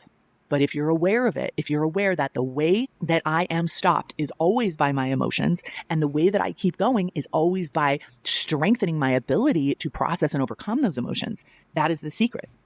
How much negativity you experience from your own brain will be dependent on how many huge goals you have, right? Fear, doubt, insecurity, it's all going to come up. Guaranteed, if your goals are big enough, that's what's going to happen. But you can utilize it to make you stronger. The biggest obstacle is when those big emotions come up and you use it to make yourself weaker, more righteous, more approval seeking, more blaming, more fragile. Pot meat kettle. Let me tell you all this big, long spiel about all the things you should be doing when I myself do not do these things. You know, do as I say, not as I do. We want to use those emotions to make ourselves stronger. I'm going to do a whole separate podcast on this, but I'll touch on it briefly here. There's a huge difference between self-love and self-coddling. And what I see is a lot of people coddling themselves, and that's weakening them. Because if every time I have a negative emotion, I, need a week off and I need to rest and I need to heal from these terrible, awful, scary emotions that I'm having, I'm going to perpetuate the idea that I'm not strong enough to handle life, that I'm not strong enough to create amazing things, that I'm not strong enough to overcome my own primal survival brain. And the more I perpetuate it, the more that will be true. And so self-coddling really creates a lot of behavior weakness where you're not managing dread well.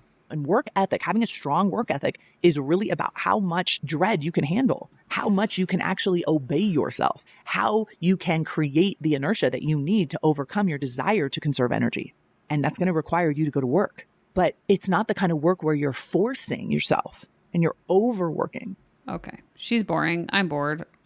Blah, blah, blah, blah, blah. I feel like she's just repeating herself over and over again. Let's just move right into the last podcast here because I think this is going to be the one where she finally pitches us her program. So hopefully she recaps because I don't really know what the point is here, but it sounds as though in order to be a badass, you have to, I don't know, I already forgot the things we're supposed to do. We have to overcome obstacles and learn how to do the work, something like that. But let's see what part 3 says. You are listening to the Life Coach School podcast with Brooke Castillo, episode number 535. What's up? Welcome to part 3 of being a bad. In this episode, I'm going to give you some tools that you can use to really step into your era of being a badass. And it's interesting because the more I have talked about this, published the podcast, gotten feedback, talked to other people about it, the more I realize how many people want that badass feeling. Erin says, maybe she's saving episode 3 for accountability. I wouldn't hold your breath. Within them, they want to identify that way. And how many people are ready to do it now? They're sick and tired of not living up to what they believe their potential is. So I'm excited to give you these tools. I'm excited to help you start working on some of these concepts in your life. And as you know, I've mentioned, I'm going to be doing an entire program of coaching next year, and you'll be able to utilize some of these tools. I'll be referencing them a lot. So the first thing you have to do, I know it sounds simple, but you have to make a decision to be a badass. And it's a big decision. Because when I think about the benefits of it, there are so many. They're so exciting. It's so great. But there's also a lot of negatives that come with it. I can't think of one person, not one person in my life that is a badass motherfucker who really destroys any limitations that are in front of them, that doesn't have a lot of nonsense to deal with, a lot of negativity coming at them, a lot of challenges, a lot of overwhelming things. So that's what we're signing up for. We're not just... Okay, I really think, and this is just complete speculation, but I really feel like she is triggered by the criticism that exists about her online. Primarily probably past clients that have posted about her on Reddit. Because why do we keep bringing up criticism and negativity in every single episode if that's not something that we're like ruminating on? Just speaking from my own experience, if I continuously find a way to bring up something that I'm obsessing over in conversation over and over and over again, it's because I'm obsessing over it and I can't let it go and I need to talk about it. She's giving the same vibes. Signing up for, I'm going to be a badass and I'm never going to have to go into battle. No, it's like, I'm going to be a badass and I am going to lead the charge. And I am willing to go into battle. I'm willing to go into the challenge. I'm willing to face what is there for me. And I'm willing for any ridicule or any negativity, haters, challenge, anything that comes at me, including from my own family. I'm willing to do absolutely everything except take accountability for my wrongdoings. I'm not going to do that. So do not make the decision lightly. Make it heavily. Make it a line in the sand for yourself. And once you've made that decision, once you've committed to it, I highly recommend you tell people. I know this sounds weird, but if you start telling people, I'm tired of this other thing, I'm going to start being a badass. I'm going to start going after it. I'm going to start really developing my mental toughness, and I'm really going to start working harder than I ever have in a way that produces results. And so that's really what the decision is. You're deciding to identify as a badass, which includes you are going to do the work that creates the results, and you're going to commit to it, and you're going to develop the mental strength that you're going to need to overcome those challenges. And so the question becomes, how do you get stronger at anything? What makes something stronger? What makes you stronger? And it is the development of the muscle. It's the development through repetition, by building the capacity through exposure. And so the work is going to have to be intense for short periods of time, and it's going to have to produce results, which will most likely include a lot of stumbling, a lot of failure. And when those failures happen, when the stumbling happens, that's your opportunity to kick into overdrive on building up your mental strength. Space Pastry says, I hope for more people's sake, or I hope for... sorry, I can't speak. I hope more people speak out for their healing and to annoy the heck out of her. Please, please, please, please, if you've had a negative experience with Brooke or any of these life coaching gurus, make an anonymous Reddit account, post about it on Reddit, please. Submit it to my form, a link down below. Nothing is too difficult for you. You can do hard things. You can move through this. Maybe you need support of a coach. Maybe you need to include a lot of positivity in your mind and your mind management, but you can do this. So I talked about this a little bit in the last session, but one of the secrets that I have to opening up the gym of working hard and getting stronger is setting impossible goals that you commit to. And there's 3 reasons why that really works. One reason is it re-identifies you as someone who is going to achieve an extraordinary goal. Okay, so she said impossible goal the first time around. Is she calling it an impossible goal because she didn't reach her $100 million target? So rather than it being an extraordinary goal, it's now an impossible goal, which meant that like I was never actually supposed to achieve that.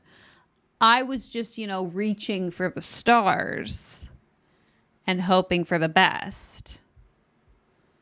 Like, I don't know, interesting. I might be reading into this too much, but I can't be too sure. I have been defined by my future for so many years that it's just basically taking my life time to catch up with it. I identified as a multi-million-dollar business owner way before I was, right? And then the life caught up to that vibration, to that identity. And so that's the first reason. You have to set an impossible goal and start identifying with that impossible goal. The second thing you have to do is you have to commit to the work that it requires to achieve it. You can't just believe it. You can't just have, I think this is great. I believe in the goal. No, you got to believe in the work to create the goal. You can't just want the goal. You have to want the work. And the harder the work, the more intense the work, the stronger you're going to get. So I pray for jobs. I pray for goals that increase my strength mentally and physically and capacity wise. I want to become someone that is so badass that I'm not afraid to take on anything, any challenge that I think will be something that will evolve me. Okay. So that's why we create impossible goals, to re-identify ourselves, to invite the hard work in, and to build the mental strength. Now, one of the things that I teach that is a really important tool is to anticipate the obstacles, plan for them, and use the anticipation of the obstacle as an opportunity to strengthen yourself before the obstacle even comes. Now, the way that I like to do this is to anticipate the worst case scenario. I have a little caveat to this, and it's an important one. But when you think about what's the worst that can happen if I go after this impossible goal, and what is my plan for when and if that does happen, is such a wonderful way to prepare your mind, your body, your time in order to get stronger, anticipate, create for. And maybe that thing never happens, but you will be stronger for having prepared for it. But my caveat here is, remember that the worst thing, in my opinion, that can happen is not that you try and fail, but the worst case scenario is that you don't even try and you miss out on what could have been. The worst case scenario. Oh my God. This is like every early 2000s self-help platitude put into a podcast episode. The worst thing that could happen is not trying and failing. The worst thing that could happen is to never have tried at all. Scenario is you never get to know who you could have been. You're just sitting on the sidelines watching everyone else live their lives. Help. So once you've decided you're not going to do that, you've decided I'm going to go to that next level of my life, then what's the worst that can happen? Plan for it. Create a strategic plan for overcoming it ahead of time. And don't avoid anything terrible that can happen. Think it up. Think of the worst things that can happen ahead of time. And if you prepare for those, they most likely won't happen, but you'll be ready. The third thing that you really need to do, and the tool that you really need to develop, is emotional resilience. And by setting really big goals and identifying as a bad. And the best way to become emotionally resilient is to go through exceptional amounts of childhood trauma, as learned in episode 1 of this series. Badass. You are standing upright and strong, chest out, ready for whatever emotion comes. Now, listen, the worst thing that can happen to us is terrible emotions, right? Trauma, horror, humiliation, right? These are all things that our brain and body react to as the worst things that can happen. A lot of people will say to me, no, the worst thing that can happen is murder, death, tragedy. No, because think about it. If you don't even know those things are happening, if you haven't had a thought about them or a feeling about them, those things don't affect you at all. Your thoughts and feelings about tragedy, your thoughts and feelings about horrible horror things, that's the worst case scenario. So if you know how to manage your emotions, and when I talk about manage emotions, you have to be really clear in your mind that I am not meaning avoid them. I'm not meaning fight through them. So true. Zip says, never becoming a life coach is indeed better than trying, failing, and going thousands of dollars into debt. So true. I'm not meaning pretend they're not there. I'm talking about let them in, bring it on. Just a vibration. The worst emotion in the world is still just a vibration caused by a thought.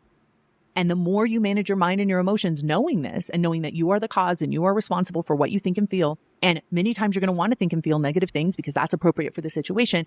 If you do it on purpose and you don't escape it through buffering and you allow the urge to escape, to be there without reacting to it, you will get stronger and stronger and stronger.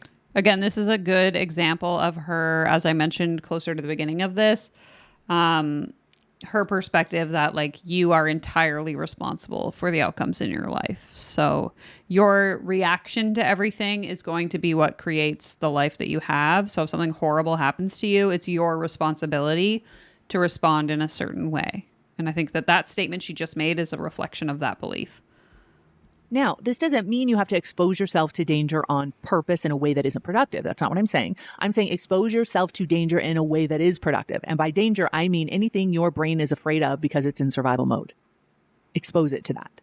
And you have to be able to love yourself through that process enough to feel the emotion through to get to the other side of it, to recognize there is no feeling you can't feel. You have to embrace fear. You have to embrace doubt. You have to embrace insecurity. So once you build this emotional strength by embracing and paying attention and being aware and feeling your feelings, what you're going to notice is that as your emotional strength increases, because you're managing your mind, your behavioral strength will increase as well. And you will be strong in the actions that you take. And what that means is you will start to obey yourself. So many times we know what we need to do. We know what we want to do. We know what will create that result, but we don't do it because we're functioning from the opposite of being a badass. We're functioning from a very weak mind and a very weak set of emotional success because we have been avoiding those emotions and we don't know how to process them. They have an under feeling problem. But as soon as we open ourselves up to those feelings and we're willing to feel them and we can anticipate them and know that we'll be okay on the other side of them, that's when we start utilizing our behavioral strength. Because emotions that are felt through can provide you with the energy that you need to create results, the energy that you need to keep going. When you are constantly fighting against your own vibrational life, your own emotional life, you will be exhausted and you will need an escape and you will start buffering. But when you embrace those emotions and you embrace your full humanity, I'm talking about the positive and the negative, you will have so much more energy to keep going and to have behavioral strength. So an example of... Based on what evidence, ma'am? And how do you know this is applicable to everyone? Much to Rodney's point here, her advice could be interpreted in so many ways, so dangerous. And yeah, I'm going to go on my platform with my podcast that gets millions of downloads, and I'm going to give people a piece of advice that isn't applicable to every scenario, but I'm not going to add any like caveats or context. It's up to you to determine whether or not the advice makes sense for you. Behavioral strength is when you mess up, when you make a mistake, when you do something wrong, instead of quitting, you double down. That's behavioral strength. Instead of quitting, you double down. Instead of complaining, all the stuff. Oh, girl, we know that doubling down is your favorite activity. You don't need to tell us. This whole 3-episode podcast series is evidence that you do not take accountability and instead opt to double down. Yeah. I'm glad that she said it out loud because we already addressed this earlier ourselves. Stuff we talked about in the last episode. Complaining, making excuses, blaming, whining, throwing your hands up in the air, giving up, being dramatic. Instead of all of that, we double down on the work. We double down on the intensity. We double down on the mind management. We double down on the emotional processing so we can build up our emotional strength. Or we double down on the grift and keep charging people money for things before taking accountability for the financial harm we've already caused. Oops. One of the most important things that you can do during this process of re-identifying yourself as a badass is to control the inputs that go into your brain. You want to make sure you're getting coached. You want to make sure you're reading really positive material. You want to make sure you're listening to coaching. You want to make sure you're coaching yourself. This is the immersive process of filling your brain with all of the positivity, all of the energizing information that you're going to need in order to get your work done, in order to take care of yourself. One of the biggest problems that I see is this coddling of the self and the identifying as a victim and blaming other people for shortcomings. It is the opposite of badass, right? You're never going to see a badass person sitting on their computer making negative comments towards other people. They just don't have time. They're not going to be gossiping and creating unnecessary drama. They're going to be working. They're going to be getting after it. What if their work is sitting on their computer making those comments?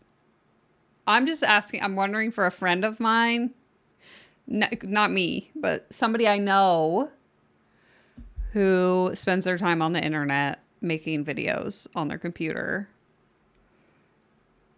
Just curious. Let me know, Brooke. Call me. I would love to hear your feedback on that particular statement.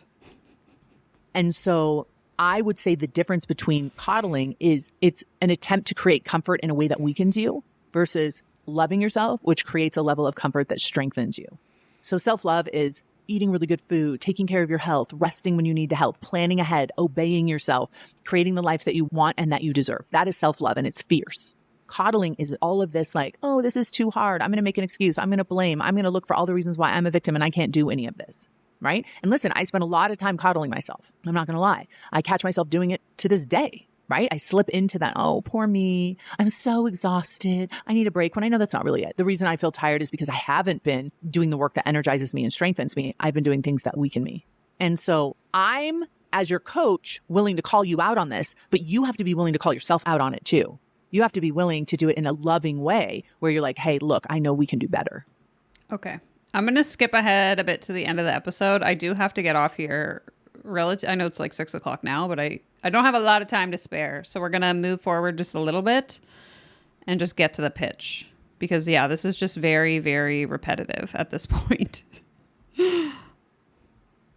And to let people put you down for it. It's okay. But you're going to have to be ready. Because if you are willing to go out there into the world and play this big game, they're going to come at you. The challenges, right? The challenges are going to come at you all day, every day. And you have to have a positive mental attitude about that. I'm ready. This is what I live for. This is what I'm made for.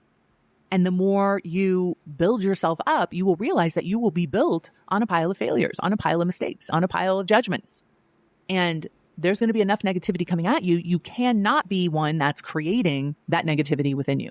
100%. Sweet Goth says, I, as your coach, will call you out. You call yourself out. But don't you dare call me out. The irony is not lost. And so if you want to understand what is your full capacity, what could you really be capable of? And you allow yourself to dwell in that space, dwell in that vision, dwell in that wonder, and claim yourself as the badass that you are. You can blow your mind so open. You can literally trip yourself out by how amazing you can be. It's actually the most fun, amazing trip journey ever.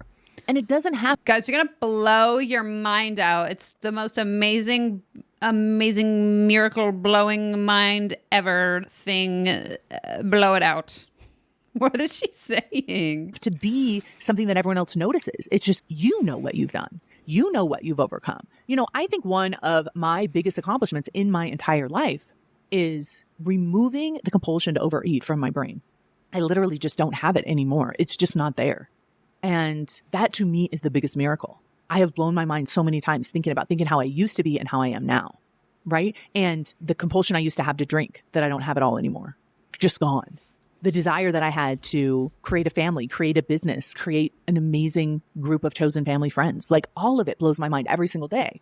And I want to keep growing and I want to keep challenging myself. I'm just back to my point in the beginning of episode 1 where I talked about how wealthy I am and how badass all my rich friends are. I just want to close this 3-part podcast series out by, again, just tooting my own horn. No accountability. If that's what you're looking for, you're in the wrong place. Instead, I just want to talk about how amazing I am and how good I am at surrounding myself with other amazing people. So just wanted to make sure that you all understood that before we sign off here. I want to continue to be a badass in my own life. It makes me feel amazing to see myself that way. And so I want to end this series with just saying to every single one of you who have asked me, what can I do to be more like this? What can I do to create these results? What can I do in my life? You inspire me. I want this for myself. Take what I have told you over these past 3 episodes very seriously. And then buy my program. Every single thing I've said. Listen to it again if you have to. Take it on as your own responsibility. Do it religiously.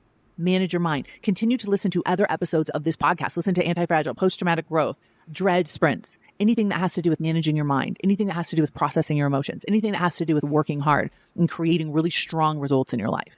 You don't want to ever use your desire to be a badass against yourself. You want to use it for yourself, to strengthen you, to make your life exactly what you want it to be. So I'm going to let you go with this series. It's been really fun doing it. I've loved hearing all of your feedback. Okay, there's only 2 minutes left. Is she going to pitch us? I was hoping that we would get at least a little sales pitch at the end. I've been loving hearing all of your excitement about stepping into new projects, new ideas, new goals, new things in the world. There's just so much opportunity. The world is moving so fast right now. I was meeting with my brokers, my investment brokers who manage my investments. And we were talking about investing in these VC companies that are all doing AI work, artificial intelligence, right? And working with all of the new products that are being developed at 100 times the rate as normal because of this new technology.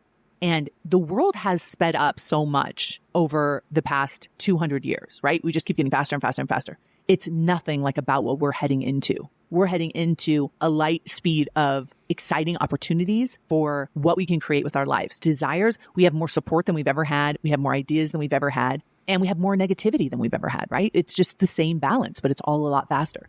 Utilizing these tools are going to make it so you don't get knocked around. You're not going to get left behind. You're going to be right there on the cutting edge of your own life. I know I skipped past some of it, but like, what were the tools that she taught us? Because I feel like everything she said is stuff she doesn't do herself. Creating what you want with what's possible. And what's possible is so much bigger than we can even imagine yet. It's just going to keep getting better and better and better. So make sure that you're doing the internal work to be ready. As Ina Garten says, be ready when the luck happens, because there's so much coming our way. All right, my beautiful friends, I'm going to sign off until my next level of inspiration, and I'll come out with another podcast. In the meantime, have a beautiful rest of your month. Take care, everyone. Bye-bye. Okay, weird. So I guess it wasn't a pitch. I was misled to believe we were going to get pitched her tool certification. So we can just quickly look through the sales page on our own and then we'll call it a day. So for those of you that missed the beginning where I went on a 10-minute rant about who Brooke Castillo is, basically she no longer offers her full life coaching certification and instead offers this coach tools certification, which to my understanding is a lot of the components that were originally in the life coach school life coaching certification, minus the active like live coaching. So it's basically like an online course, I think. And she's currently reopened the enrollment for it. So the last time that this was like available for purchase was around this time last year. And then the school shut down basically until now. So that's why I thought, because she was back on her podcast, that she was going to pitch us this tools certification. And the fact that this podcast episode is literally titled, oh, my camera died. The podcast episode is literally titled Tools. I thought that meant it was a pitch for the tools. So let me just swap the battery.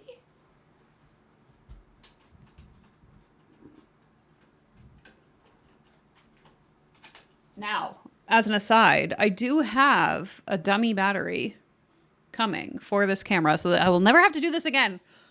But it's on back order for like 2 months. So I ordered it in June and it's still not here. But I digress. Okay. I'll figure that out later. I can't see anything. Sorry. Sorry. We're falling apart here at the last minute. Okay, so this is what this tools certification is. It says, master the tools of life coaching to transform your life or the lives of your client. Are you ready to take control of your life and take it to the next level? So basically, these tools are just completely magical. They're going to help you fix this laundry list of problems here. So if you have any kind of problem in your life, these tools will help you fix it, allegedly.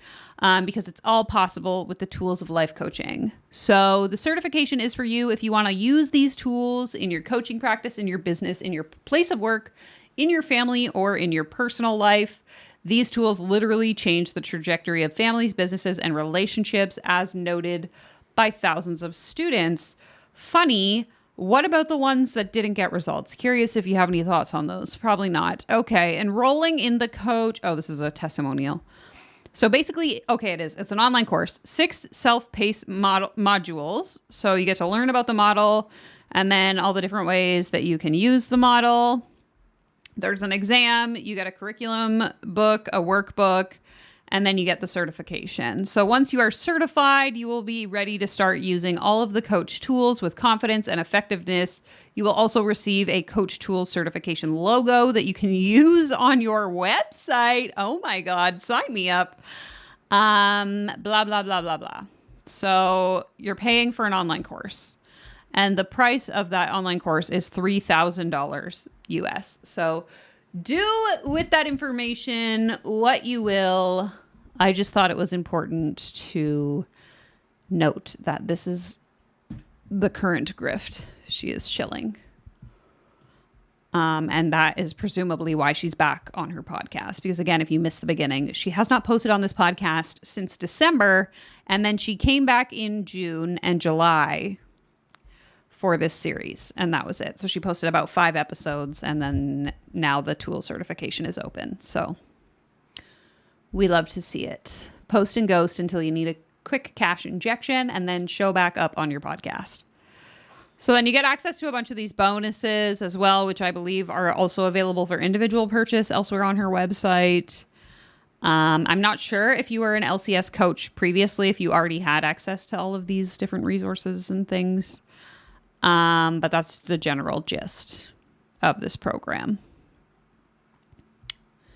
And you can do the certification on your own schedule. So anyway, that's kind of that. I just thought we would all, take a little trip down memory lane together and kind of see what our girl was up to. And now we know. So I hated every second of that. The first episode was particularly awful. If you missed it, you should definitely go and get yourself caught up to that. Let me just check the comments here before we sign off. Three Flamingo says, I'm sold. Sold on not buying tools from this tool. Kamikaze wants to know if Brooke Castillo is the female Gary V. Get up and crush it. Okay, that gets me pumped. But how do I actually apply that in the real world? Your best guess is probably better than whatever she's going to charge you money to find out. Absolute rubbish. But because we just spent the last 2 hours listening to a podcast, I do just want to remind you all of this important fact. A podcast is the greatest education you can get. A podcast is, in fact, the greatest education you can get, and I hope you all feel way more intelligent after spending the last 2 hours with me. Okay, thank you so much for being here. Be sure to thumbs up the stream if you haven't yet. I will be back again next week, and I did post a new video to the public this morning. So if you haven't seen that, you can go ahead and watch it. Take care, comb your hair, and I'll see you guys somewhere on the internet. Okay? Okay. Bye.